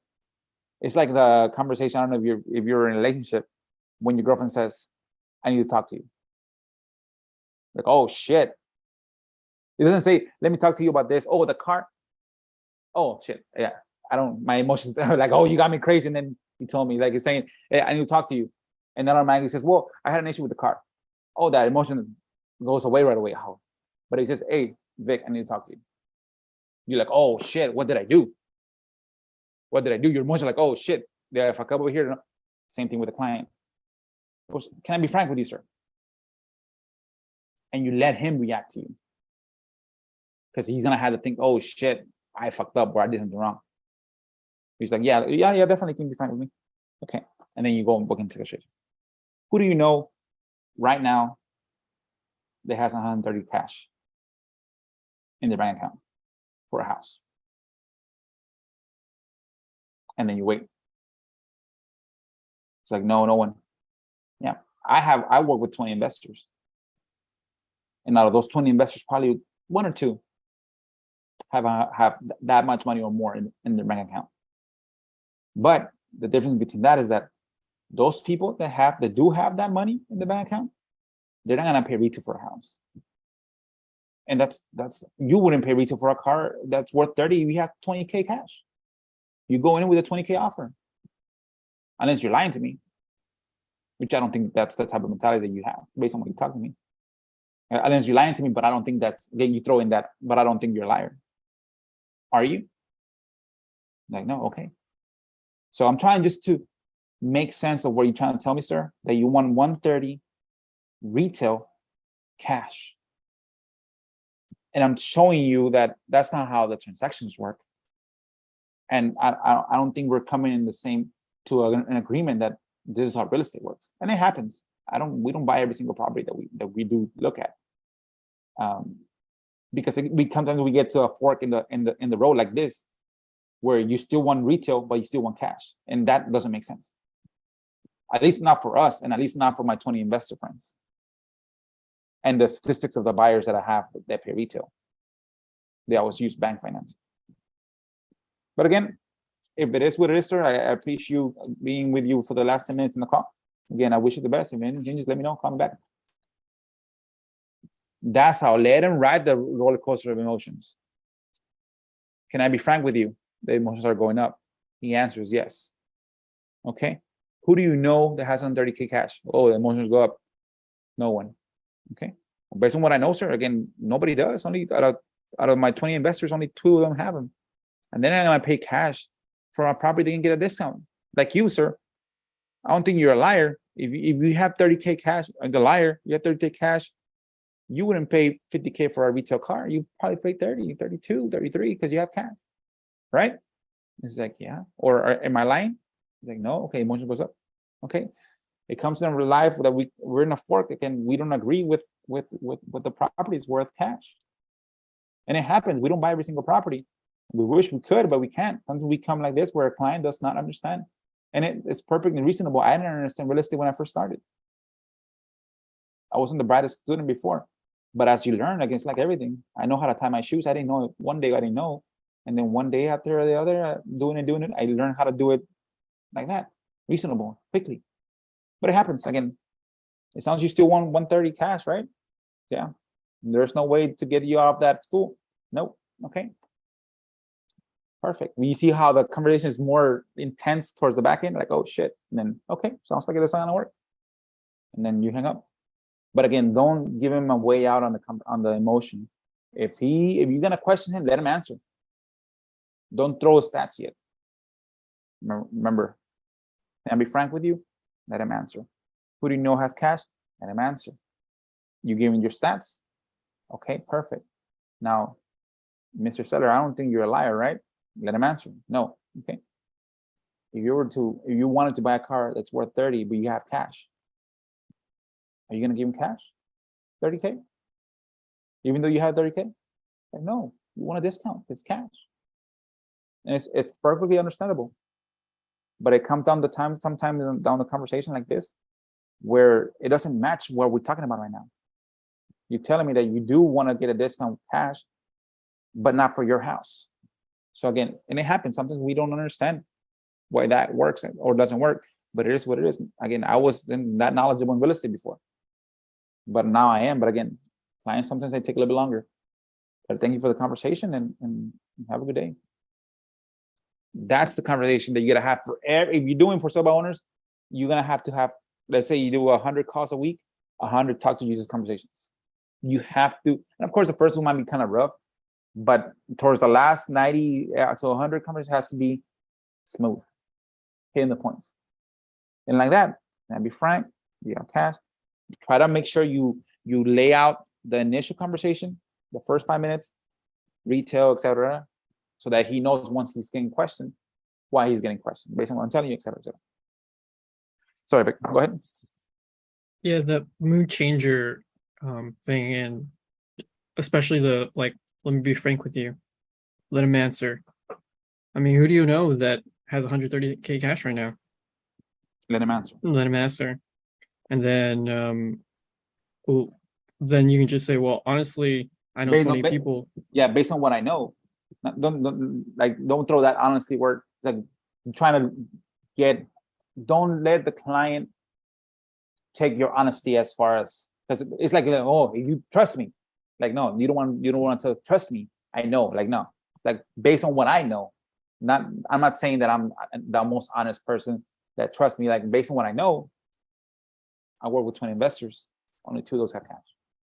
Yeah. And now let me ask you another question, sir. Are you an honest person, right? He says, yeah. Okay. You can throw in there. What's your favorite car, sir? Make a scenario in his brain. Ford Mustang GT, 1999. Perfect. What does that run for, sir? More or less. Because again, he knows. Well, what's your favorite thing that you had that you wanted as a child? If he doesn't say anything, well, me. Let's say, oh, I wanted a Ferrari. Perfect. Okay. And right now they're probably worth 130. Right? Now let's say your favorite car is a Mustang, per se. What are they worth? Probably like 50K, because they're custom older cars. Okay. Now if you have cash and there's one for sale for 50K, are you gonna go in there and tell him give him the 50K? Now be honest with me. Are you? You stop. And if he doesn't want to answer, give him 2 seconds to answer. Oh, sir, if I was honest with you, I wouldn't pay 50K for a car that's worth 50K if I bring cash. I want to get it for like 35, start at 35, negotiate to like 40, 42. Why do you think we do that? And he says, well, I don't know. It takes a long time to get cash. It takes a lot of sacrifice to get cash, right? So I want a better deal cash. You want a better deal cash. My 20 investors want a better deal cash. Your property, it's probably worth more than that. It's probably worth, if I was to fix your property up, it's probably worth around, let's say we're going to the 130 range. It's probably worth 180, right? Fixed up. As is, probably worth 150, 140. You want 130, it's a good price, but it's not a good price for cash. Again, good price for cash is probably 30 to 40% less than that, 70, 80. But again, I can give you more. I can give you the 130, but it can be cash. And that's what I'm having a confusion that we can come to an agreement with that cash is a price and terms is a price. Cash is this price, with the bank financing is this price. and I'm trying to make it better for you because you are gonna be a bank for me. I won't even negotiate you on the price. I'll give you 130, but I get 2 years worth of payments. But you're still wanting cash when we already agree that cash is a different animal. Cash has to have a better discount, a bigger discount, not a 5K discount. It has to get like a 20-30% discount. Because if the car was worth 50 and you buy it for 40, that's 20% discount. It's 10K only, but it's 20%. So then that's the conversation that you have with the client. Yeah, I'm gonna watch this like 3,000 times and just keep replaying that part because this is like really advanced stuff. Like this is like the last 1, 2, 3 minutes, but I think this is the really important stuff because it's a decision. It's like it really changes it from like, no, I'm not really gonna do this, and it squeezes it out. Is it really gonna do this or really not? Because if it does, and even if it doesn't work out all the time, the chances that it does, it's dramatic, right? Even if you got like 2, 3, 4, 5 more people a year just by doing this technique, that's still squeezing out a lot of money. Yeah, like I just say, from doing that. If you get 5 deals and let's say you make 5K per deal, per se, that's 50K, dude. That's a whole salary for a family in my area. Yeah. So again, but you see, words matter. Being able to, again, going back, I can't praise. Or I found Justin through Claude Diamond Guts. When you don't have the money to go for the low-hanging fruit, what did I say this? If I can spend $100,000 a month in marketing, dude, I don't have to teach my VAs to do these conversations. Because I'll eventually find the low-hanging fruit, the laydowns. The ones that the house is worth 100, they already want 50, and I tell them 30, you say yes. They're out there.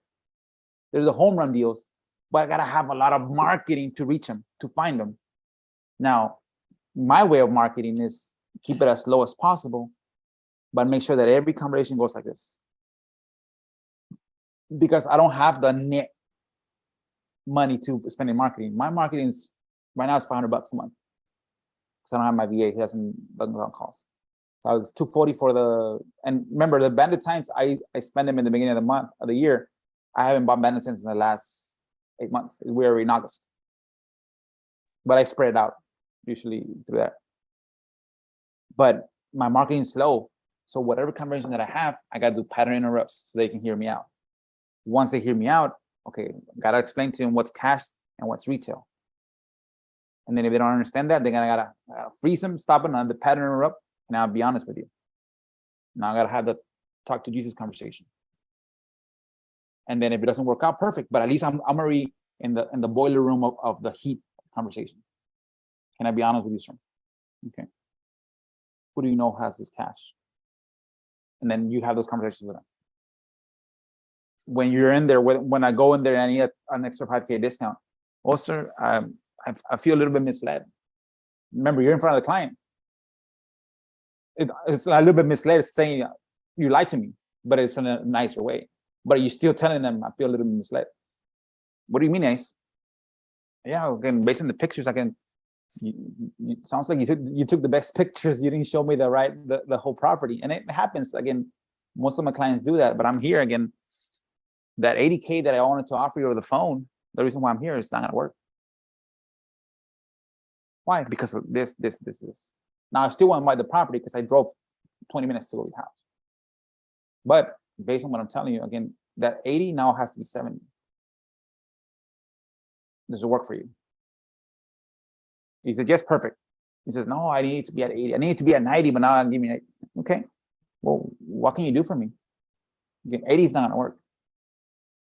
Cash is not gonna work. I want to be at 70. And he's gonna do two things. He's like, no, I want to be stick at 80, or would you take 78? Can't take 78, but I can take probably 73. And you just got an extra 5K, just ask them. I feel a little misled. Now, those conversations like, oh, fuck, you don't want to do them because you don't want to. A lot of people are there. I'm myself, to be honest with you, Vic, I avoid problems as much as possible. I don't like friction. But this is business. In business, like for me, in business and soccer, I'm an asshole. Everywhere else, I'm nice. I'm nice because again, I don't like friction. I'm a conflict avoider by heart. Yeah, when I call you on the phone, you're less of an asshole.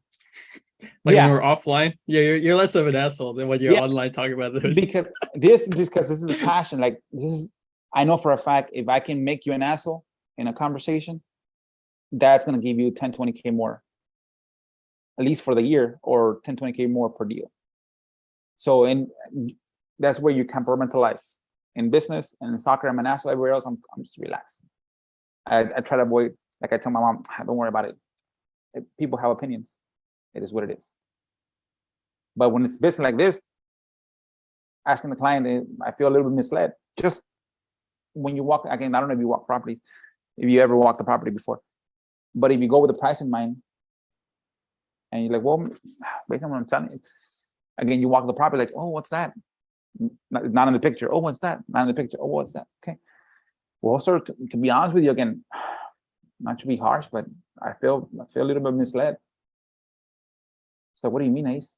It's like, yeah, and the pictures you sent me were great and I appreciate you. But again, that's why we always want to walk the properties, because again, and maybe you don't do it willingly, but the things that are important to us are not in the pictures. And sometimes clients do it two ways. Either they do it on purpose or just they don't know. You're probably a good person, but again, based on what the property is, I can't buy it at 80 because this. Now we do want to buy this property, but we got to take into consideration the things that were not shown, and it happens sometimes. It might not happen, but again, it might never happen. But again, you make it feel like you're being lied to, and because of this, okay, I gotta be at 70 soon, and for that, I still gotta make a call. It's like, what do you mean? Like, yeah, I can't buy it at 80 because you didn't show me this. Now I still want to buy it. We came over here. Again, I have the agreement in the car, ready to go, but I gotta be at 70. Can you do that? He said, no, I can't do that. I want it to be at 90, and we agreed to 80. He's like, yeah, but again, wouldn't you tell me that those pictures don't show this? It's like, yeah, I'm sorry. Okay, no worries. I'm not saying that I'm throwing against you, but I'm just saying that the deal is different, has changed. Now, what can you do? I want to be at 70. What can you do? He's like, let's say he says, no, I want to be at 80. Okay, well, we can definitely be at 80, but it has to be where you're the bank for us. What does that mean? Yeah, we'll give you 80 and we'll pay you in 3 years. He's like, how does that work? If it doesn't work, I want cash. Well, I want 70 cash. And you're telling me like you need to move from this property already, or you bring the conversation in from what they initially had. They'll probably anything, dude. If that 20-minute conversation can give you 1K more, and if you do it on 10 deals, that's 20K. If you do it on 40 deals, 40K. And as you do it more and more, you get better. It's like, I remember, I always ask for a discount. Because once you lock it up, let's say you want it to be at 80 initially, you walked it, you want it to be at 70, they agree at 75%, 5K discount, perfect, you locked it up. Now you bring the professional appraisers and the professional inspectors, and boom, worse. Now it's what's it called? Now you want to get another discount. Because now the inspectors, the licensed inspectors, I always tell clients, well, it takes 15 days for us to open title and everything, get it done. Again, in the meantime, we pay $300 for the inspector, and another $100 for the termite inspector, $300 for the general inspector, and another $200 for our general contractor to come in here, and a designer. We're paying, like we pay. So, oh shit, he's making it. He's spending money towards it. So once the inspector comes in, you take another 2 pictures of the things that they didn't know, that we didn't talk about before. Well, ma'am, again, my inspector, my contractor spoke after the inspection. Again, yeah, I remember how I talked to you initially that I wanted to be at 70. Again, yeah, they want to be at 65. And I was telling them, like, no, my seller's not gonna be at 65 anymore. Again, she already gave me a discount. But again, there's just 3 pictures that are different now. And they actually went in there and they saw, and they're more knowledgeable as far as the actual condition. Again, what can you do? I mean, if you get 2, 3K, you get 1K. I know they want to be at 65, and I'm gonna ask you for 10K discount.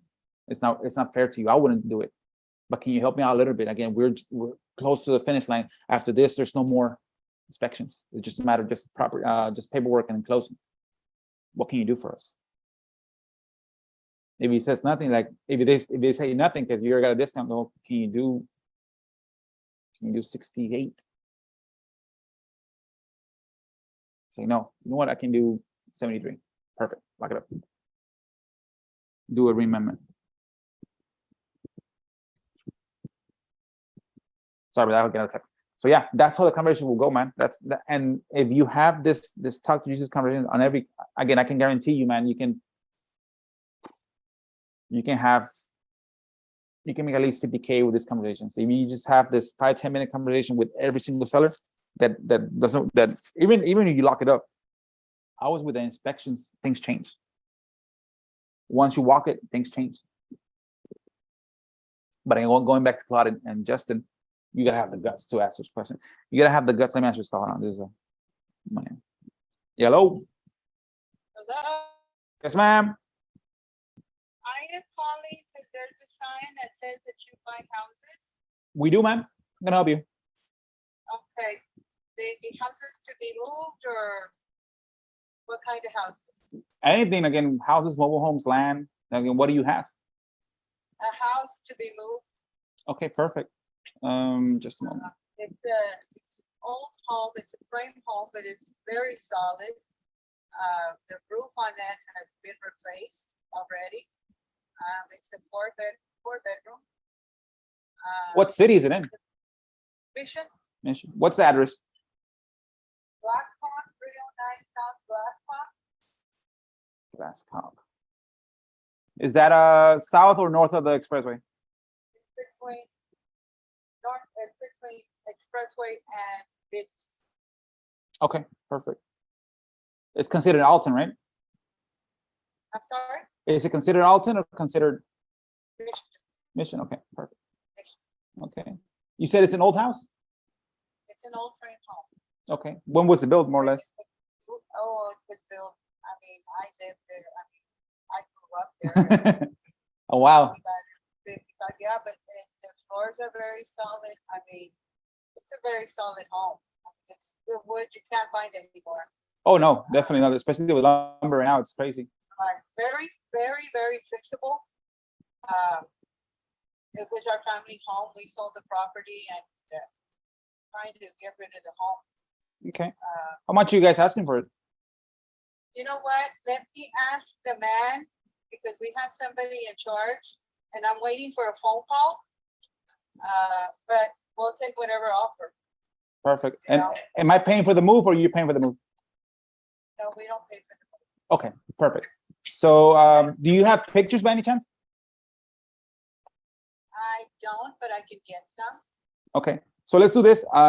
If you can get some pictures, send them over. I'm here actually on Sherry right now, and I can definitely drive over to see it physically. But talk to your guy that's gonna tell you the price that makes sense, and send me some pictures and I can send it to my movers and see. Because usually what we do is I send it to my movers to make sure that the house can withstand the move. Right. Yeah. So There's no gate or anything. You want pictures of the inside? usually the inside, just with the outside, we get a better picture to see how the inside is. But yeah, if you can go inside, take pictures if it's safe for you guys. Again, don't go in there if it's not safe. Oh no, it's very safe. My sisters lived there. What happened is one of my sisters passed away, and my older sister was the one that lived there, and I kind of brought her home with me because I don't want her to be there. Okay. And you guys don't want to keep it, like move it to another lot? No, I already have a home. They all have homes, so Okay. you know. As much as we hate to see it go, because we all grew up there. Yeah, I know. You want to keep it in the family. I would. I've already got property. Everybody that has a home, they have property and no, it's not in our, Your plans? yes. Bueno, well, let's do this. I can definitely get it. Just send me pictures. I already have the address, and then call me back when you talk to whoever you need to talk to. Right, it is on, it's gonna be, if you're coming from business, it's gonna be on the right-hand side. It's the only house that has a handicap ramp on it. Okay. And you said it's right on Glasscock, right? Right on Glasscock. And it's south or north Glasscock? I don't know, it's north, it's considered north, anything on, that side of business is considered north. Okay, Used to be south, but now it's north. okay, sounds good then. Let me Okay. talk to your guy and then call me back. Okay, thank you. Thank you, ma'am.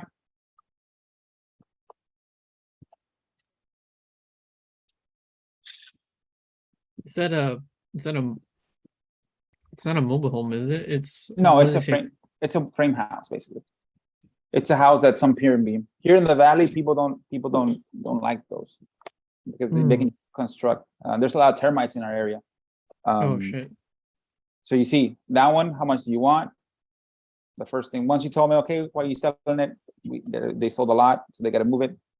Remember, it says it's a family house, so I brought it back. So how much do you want? Well, we just want to move it. Okay, whatever you want to give me. Oh, perfect. That's a perfect deal. And then I threw another cost. Am I paying for the move or you're paying for it? That yeah, I am. Okay, so that means I'm getting it. I'm pretty sure I'm getting it for zero, just to get it out of it, if it makes sense. And then I tell them, oh, how is it inside? Whatever, it's good. Okay. And then she said, oh, well, my sister used to live there. Well, how come you don't keep it? I don't want it. Keep it in the family. So no, I have a house. They have a house. Because I will keep it. If I was property that I lived in. It's like, no, we don't have a place. Okay. So that's not another picture. Now, this property you can't get a realtor because it's not worth it. Realtors can't. Let's say best case scenario, they sell it for 10K. Realtors are gonna get $300. They're not gonna deal. They're not gonna work for that little bit of money. So it's not worth listing with an agent. So for this property, based on what I could probably get it for free. I need to go see it right now. Are you gonna so what do you do after you move it? Where would you move it to? Or This are you just one, gonna if I get it for zero, I can sell it for 1,000 to anybody. There's people that buy those. Because remember, right now lumber is real expensive. I mean, so it's expensive. It is what it is. It's expensive. So if the house is good, that means they have probably 70% of the house. To build a house right now, 1,000 square feet in my area, just the shell and the frame, it's probably around 12K. And if you want to finish a finished house, probably close to maybe like 35K. That's just 1,000 square foot home, little square, right? So if they don't have to buy it for 12, let's say 15, because this one already has cabinets. This one already has the floor in the restrooms. The one that I'm telling you doesn't have cabinets. It's just basically the shell and the divisions with no sheetrock, nothing. So if they get it for 5, shit, that's a deal. And then they'll buy it for 5, and they'll move it. They'll pay for the moving. Then I get 5K on a 3-minute conversation. That's from a bandit sign. But you see, all my conversations are like that. My mood changes. My inflection goes up. If I have to be an asshole, I have to be an asshole with the clients. Not in a bad way, but in the frank way. The talk that you get with a therapist. Hey, to be frank with you, you suck as a person. But yeah, man. Thanks. We're being here almost 2 hours. Always 2 hours. Any questions before we log off, man? I know I won't be here next Friday. I'll be back. I might do one on Monday, but I don't think so. Probably not this Friday, to the next one. Okay, so not the 26th, right? You're not gonna be here the 26th. You're gonna be September. I think Okay. September the 2nd. I think. So you're gonna be here on the 26th, but you won't be here on the September 2nd. No, I won't be here next week. I'll be back on the 26th, on the 6th, on the 3rd. Sorry, on the 2nd. Okay. The 2nd. You're going on The second. vacation or something? You Yeah. partying? Yeah, I'm gonna travel a little bit. I haven't traveled because of COVID and everything and the restrictions. I don't have the vaccination. You're gonna play some more soccer out there while you're traveling? Is No, that what you're gonna do? I need to recover, man. I need to just chill out. And I lost weight. I lost probably like 10 pounds because I know I'll probably gain them in the vacation because I don't play soccer. So I prepare myself so when I go, I can eat without thinking about it.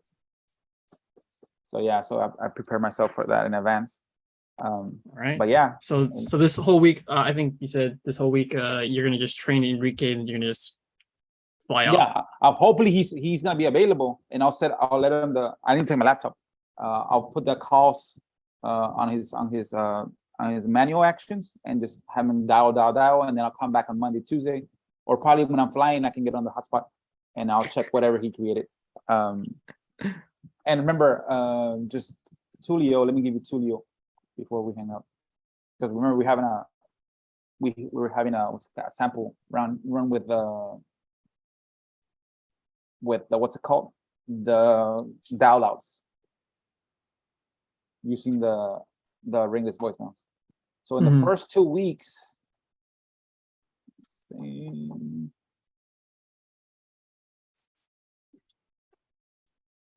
billing overview. Is it still $22 per week or whatever? So right now, this week I haven't dialed anything out, I think. Right now I have, let me see.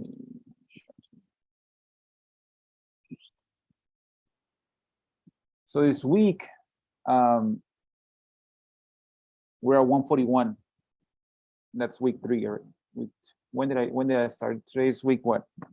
Today's week 3, right? Of the month? Yeah, week 3. Yeah, week 3. Week 3. So let me see. So in 3 weeks, it's been like 50, like $45. Now this week, I haven't done that many dials because I paused it. Because I was just doing, I had like 200 dials left, but I paused it probably on Tuesday. So it's probably gonna be like 60. Remember, I also paused all the texting. I don't know why I need to get on the bottom. This is too many texts. I don't have that many texts out, dude.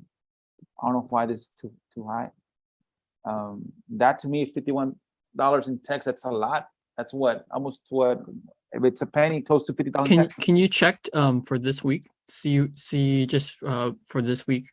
Where just go back to the billing, yeah, and then just select. It doesn't let you, huh? Yeah, I can do product usage and select the.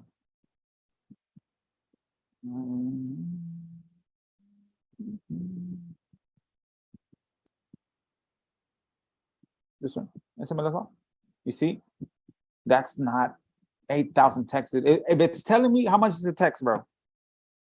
An outbound text, I think 0.007. So like 7/10 of a penny. Times 0.007. I haven't sent 8,000 texts, dude. I don't have 8,000 texts to send. Yeah. You know what I mean? Because if you look at my campaign, are you seeing my campaign screen? Or yes, you probably see it.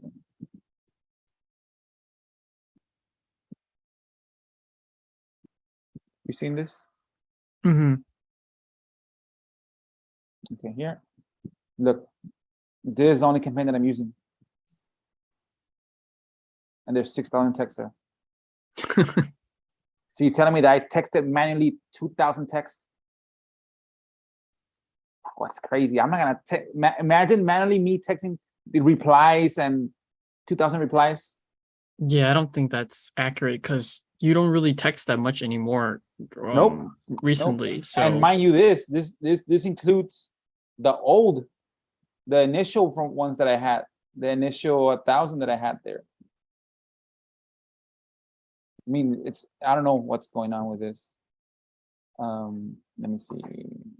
Billing.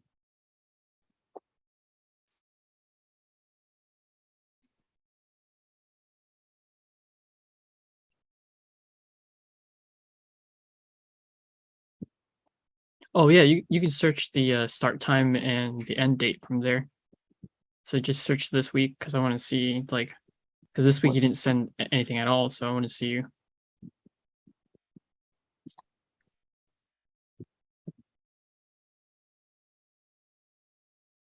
And then I think you can export to CSV so you can see everything. The top right hand side. How many do we have? Does it have a count? I don't think it'll show you unless you export it to CSV. Yeah.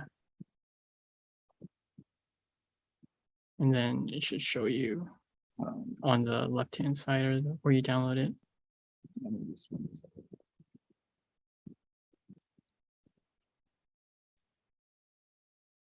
Vamos done. No, I haven't done. Okay, but The SMS, the one you just downloaded, the SMS log. yeah, I usually open it because my Okay. if I open it with the sheets, it takes a long time. If I open it with the Excel, it takes a long time. I just open it Oh, with I the little see. sheets.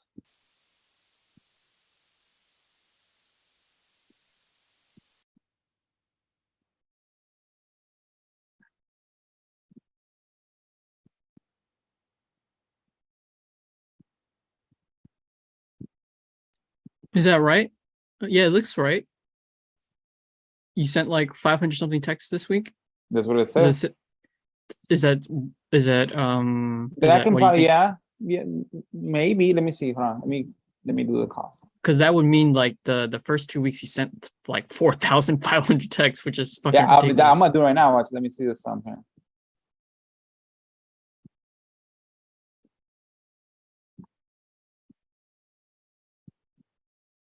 So this Yeah, week I sent $4. Okay, yeah, reasonable. yeah. It Reasonable. seems reasonable.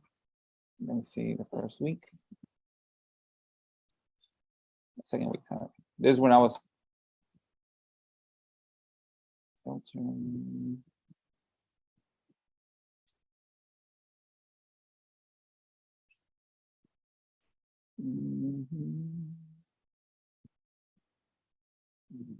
Import. No.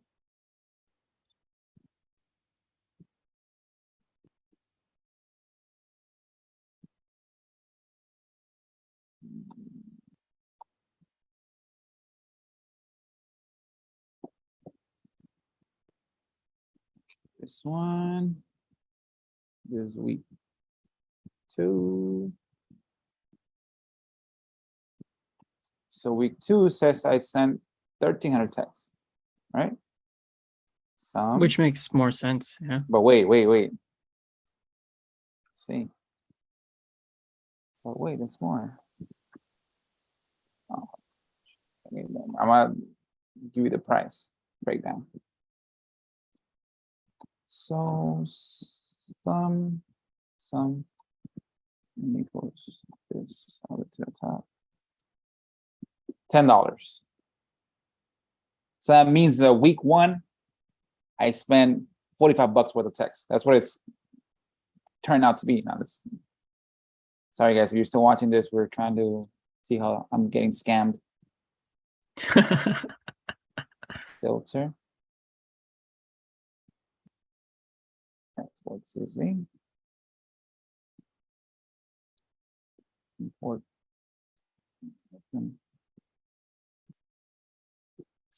So it's 10. So it's 11 for the second week, 4 for the third week, which is where right now.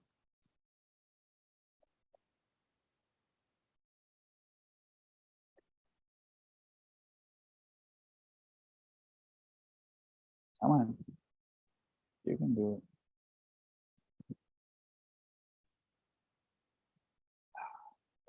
Week.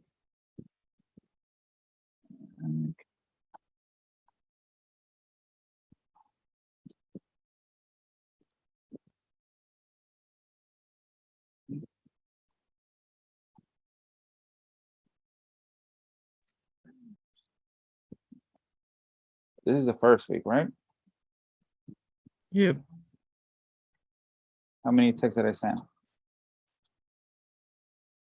What is that? 2,000? There's 1,000. There's 3,000 plus 500. Let's say worst case scenario 5,000 texts. They're charging me 8,900 texts. You see that? Well, I think because you're not including either Saturday or Sunday. Because I know you're only doing. Because some people do reply back to you on Sundays, right? Okay. So there's still a portion there. Let's do that. So that's 17 plus 10 plus 27 plus 4, 32. $32. Now let's do one log all by itself. Okay, you said it can export up to 10,000 in one sheet, right? Okay, that's the whole from the front to the 19th. Export CSV. Let's see how much they're scamming you by. I'm pretty sure they're scamming for some way, dude. Import. Upload.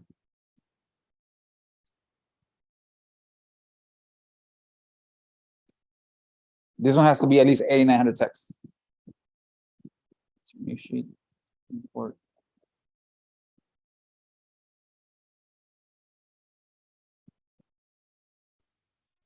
Eight, 1, 2, 8.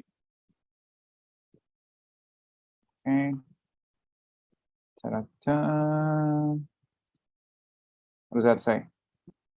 5,000 text. What does it say over here? Billing. Review.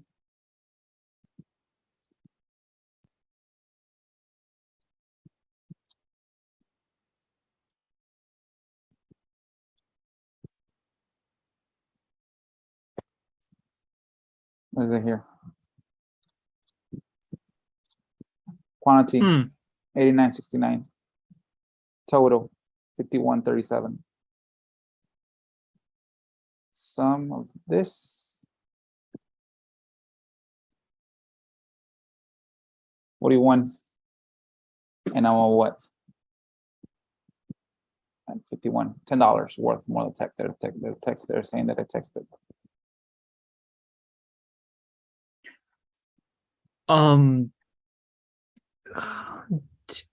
Do they ever send you pictures to your phone? Sometimes they do, but but remember, it's here. I'm adding all the costs here. Yeah. Because you see, there's some that are, let's see, if I sort, let me sort it so I can show it to you. There's some that cost more. Let me see if you can explain this. So yeah, there's some that's like $1 or something. That outbound. It's weird. So it's 75 cents. So that's the total. And we need it. This is yeah, that's that one where it says number segment. That's usually like the text was really long. So you know when they like fucking spam you like a whole essay. Yeah. So that's the number of links. Yeah. Yeah. So that's 2 cents or 14 cents. That looks like 14 cents. Yeah, that looks like 14 cents. So that person fucking sent you like, well, because it says 19 segments, so that's usually that's 19 texts. So that's like 19 texts worth, because you can only have like 100 something characters or something like that, 100 something or 200 characters in one text. So they sent you like fucking 2,800 words or something like that. Okay. So that's 14 cents. That's 14 cents. 19. Let's see. 0.007. Yeah, 13 cents. Perfect. It is what it is. That one. There's see, that's the biggest one. Let me do it by segments. That's the biggest segment. This one. The others are just small. 6, 3. Yeah. 3, and then there are twos, and then these are all ones. Yeah, usually they're just ones. Most people don't.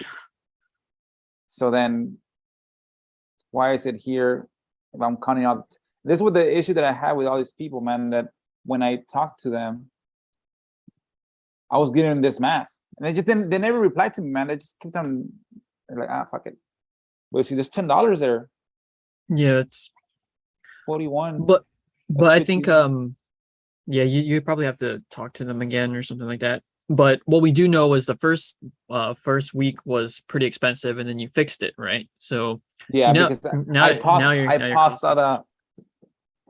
paused all the what's it called, the campaigns, the other campaigns. Maybe they were sending text while like follow-up text, but again, this is crazy, man. That's $10 worth of text that I'm being cheated. And it doesn't sound like a lot, but it's like, why? Imagine if they have 50,000 users. 50,000 times $10 a month. That's 500K, dude. So it's this. I understand the voicemails, and I still gotta track it. I'm pretty sure that's not this. it doesn't add up to this. How much you want to bet? If I download this sheet, it's not gonna match with this amount. It's gonna be higher. Like, how do I? What is Yeah, this? the answering machine detection one, I wanna know how to fix that, because that's still that to me is a bigger problem, because I have no idea what the fuck that is. Yeah, I know. And like, how do I stop? Don't give a fuck about the answering machine. It's expensive. Yeah. You know? And there's one thing in your REI reply account, do you have something called like a phone number validation ticked on in your settings? How would I know? You can go to settings and check, because if it's on, it's costing you 5 cents per number that you upload onto the thing. Hold on. So it's pretty expensive. SMS logs 2022 from Tulio. I sorted it out so that I can, what's it called? I Yeah, saved that so log. on the same page for your settings, so you know where you tick it, where it says, you know, give an automatic reply for anybody that calls you for a missed call, you know, on that Okay. page. Okay. So it's on that setting page. There should be like validate phone numbers or something like that. Oh yeah, Or valid. it's not checked on now. Okay, yeah. So make sure that's ticked off. You don't tick it on, because it's really expensive.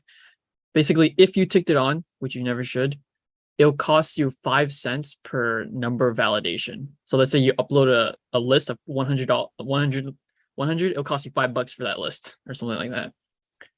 It's really expensive, because you're uploading lists like thousands at a time. You're gonna be hit with like a $50 bill. You'll be like, what the fuck is this? You'll be so mad. Yeah. What I did right now, I stopped the automatic text for missed calls. So I stopped that. So they're not gonna get an automatic text. I'll just have to. I have that. What's it called? It's paused, but I have the. When they reply to me, I just need to go to the reply tab. Yeah. I'm trying to figure out, because there's literally 3,000 texts or something, right? 3,000 texts that are not showing up on there. That's a very significant number. So I think if based on this, if the first week where I had all the campaigns on was $17, the second week when I managed it, it was $10 or $11. Yeah. And the third week I kind of closed, I turned it off. So if it's $10 per week, $10 times 4, it's $40. Yeah. If it is $40, then I mean, if I can bring, what's it called, times 4. But it was $40, but it gave you like a lot of inbound leads every day, right? Yeah. When you were running it. Yep. So what if I can still do this, and then I'll have Enrique do the cold calls. So if I'm paying him $3.50 times 40 times 4, $5.60, I gotta make a deal with him that I only pay him. Well, that's still good. Plus 40 plus I pay 60, 240. If I run it full time like that, it's $840. You can even like negotiate with him, like he can manage the voice drops too, you know. No, that I want to, not the voice. I like to answer the call. You like to talk to the voice drops. Yeah, because they're super fresh, right? Yeah, they're fresh, and I can usually talk to them, and I don't want him distracted from his task. Because right now I'm only running what the VA. It's $240 a month, no matter what. So 240 plus another, let's say, what's it called? Another, right now it's gonna be probably by the end of the month for Tulio, it's gonna be around $200. So that's 240.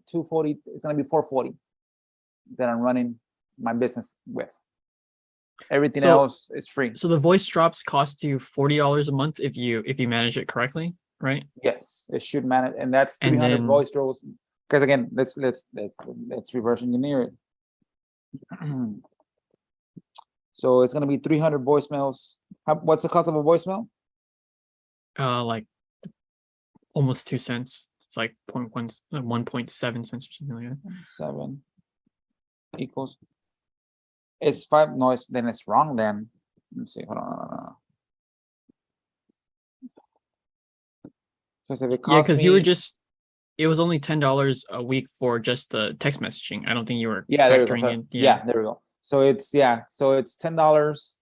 Well, let me do this. What's the dashboard? I think it was what was the dashboard? It was $61 for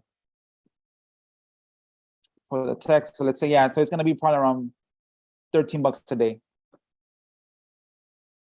13 times 5 times 4. Yeah, like 260 it's gonna be like another VA for the what's it called? For the voicemails being dropped and me answering. Mhm. So that means I gotta run. So that's 260 plus 240. That's fine. Yeah, $500. $500.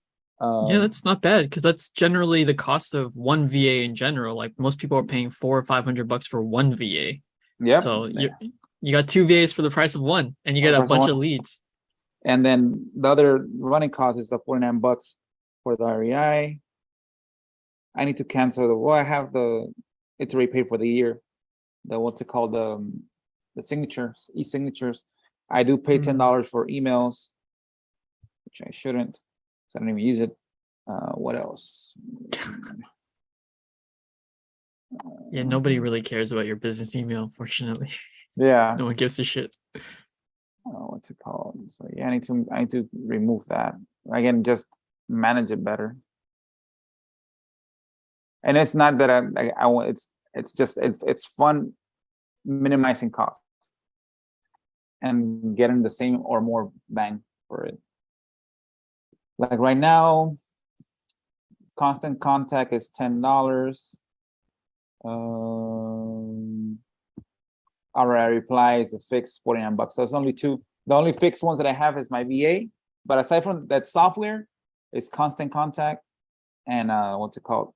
Which is the emails and the RA reply that are memberships. So I need to like make sure that I manage that correctly, so that my cost stays around the 500. Like if I run it for my goal is to run it at 800 a month. Here so far, once again, I spent $1,200 in bandit signs in the beginning of the year. What is the bigger one? Cherry. I have $1,500 in miscellaneous. That includes cutting the grass, programs that I bought. So yeah, so if you control those incidentals, those are the ones that stick out a lot. But yeah, man, again, that's like I'm telling you, like for you, make sure that you you keep your money, your cost, you're on top of your cost, because your dollar, like we talked about it last time, your dollar is gonna cost you. You know what I mean? What were we telling? It was for the 3 months, $1,000 a month. Yeah, because you have to really maximize the use of it to justify the dialer. It's not even the dialer. It's just like are you having enough leads? Are you paying the cold caller? Oh yeah, because etc., you're doing etc. yeah. If you just run it yourself, then it's not that expensive, because I think you said it was just a cold caller price, right? Like Yeah. to maximize the usage of the full-time VA, and then to get those leads and stuff like that. Like for you, so right now, who's gonna be doing your calls? Yourself or your cold caller? If it's just gonna be cold callers, it's probably gonna be my partner, because then she'll be more efficient dialing it that way. That's why we're just doing the single line for right now, because if she's going to be efficient on the single line, then she's going to be really efficient on the multi-line. Okay, perfect. Like this, one of the guys that I'm buying a house from, part of the agreement that I had to pay his phone bill, and that's $30. Really? Yeah. Yeah, I had to pay his phone bill. So now I'm at 650. So in miscellaneous, for this month, I spent $650 worth for the month.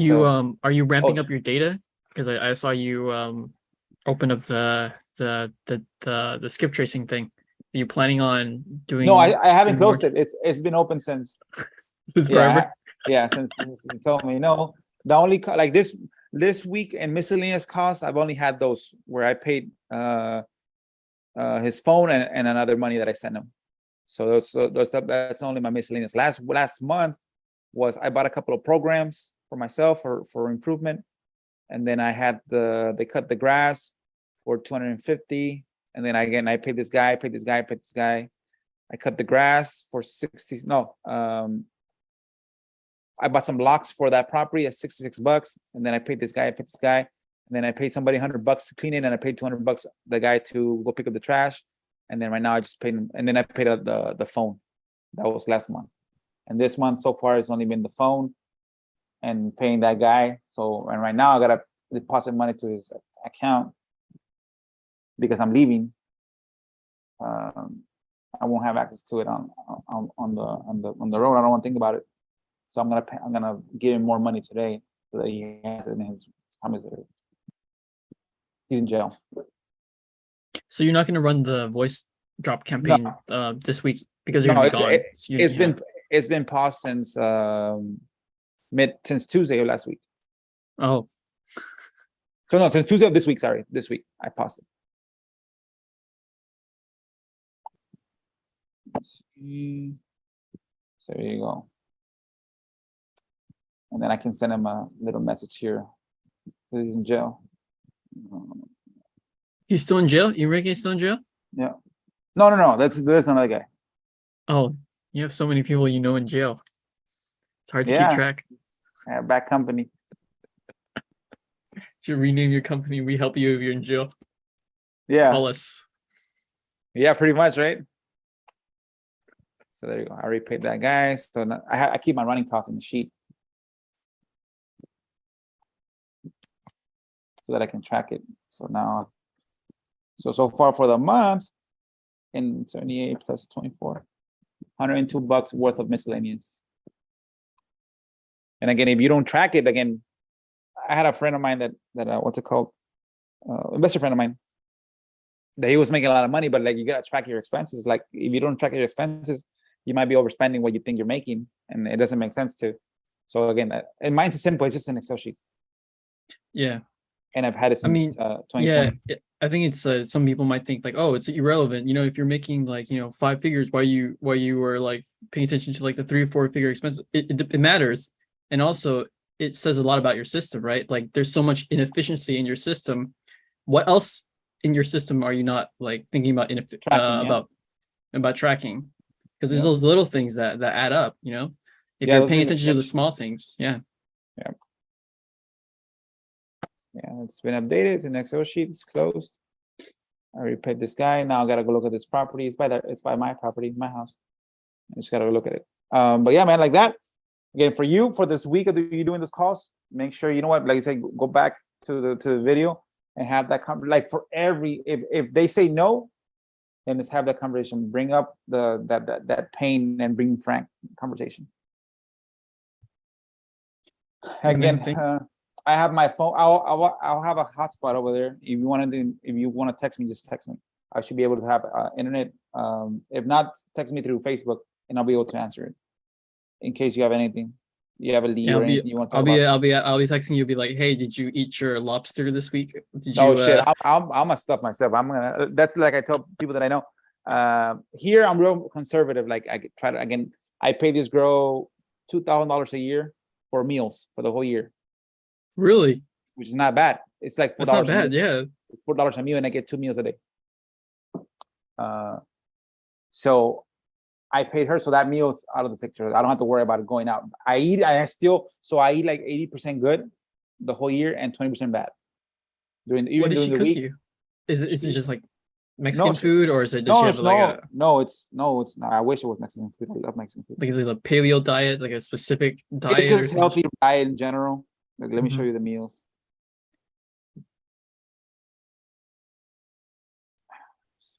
I can't really see it. Okay, so like it looks like a salad, kind of like the onions and tomatoes and oh fuck, she like meal preps everything too. Oh shit. Yeah, they're meal preps. Come on, dude. Those are generous portions, so that's pretty good. Yeah, that's nice. Let me see if I can show it here. I have my WhatsApp, but my WhatsApp has a lot of bad things in it. So yeah, so going back to that, so I eat probably like 80% good throughout the year. That 20% is where I like during the weekend I might get a pizza. But so when like I'm on vacation, I'm not conservative. I'll just eat whatever. Mm.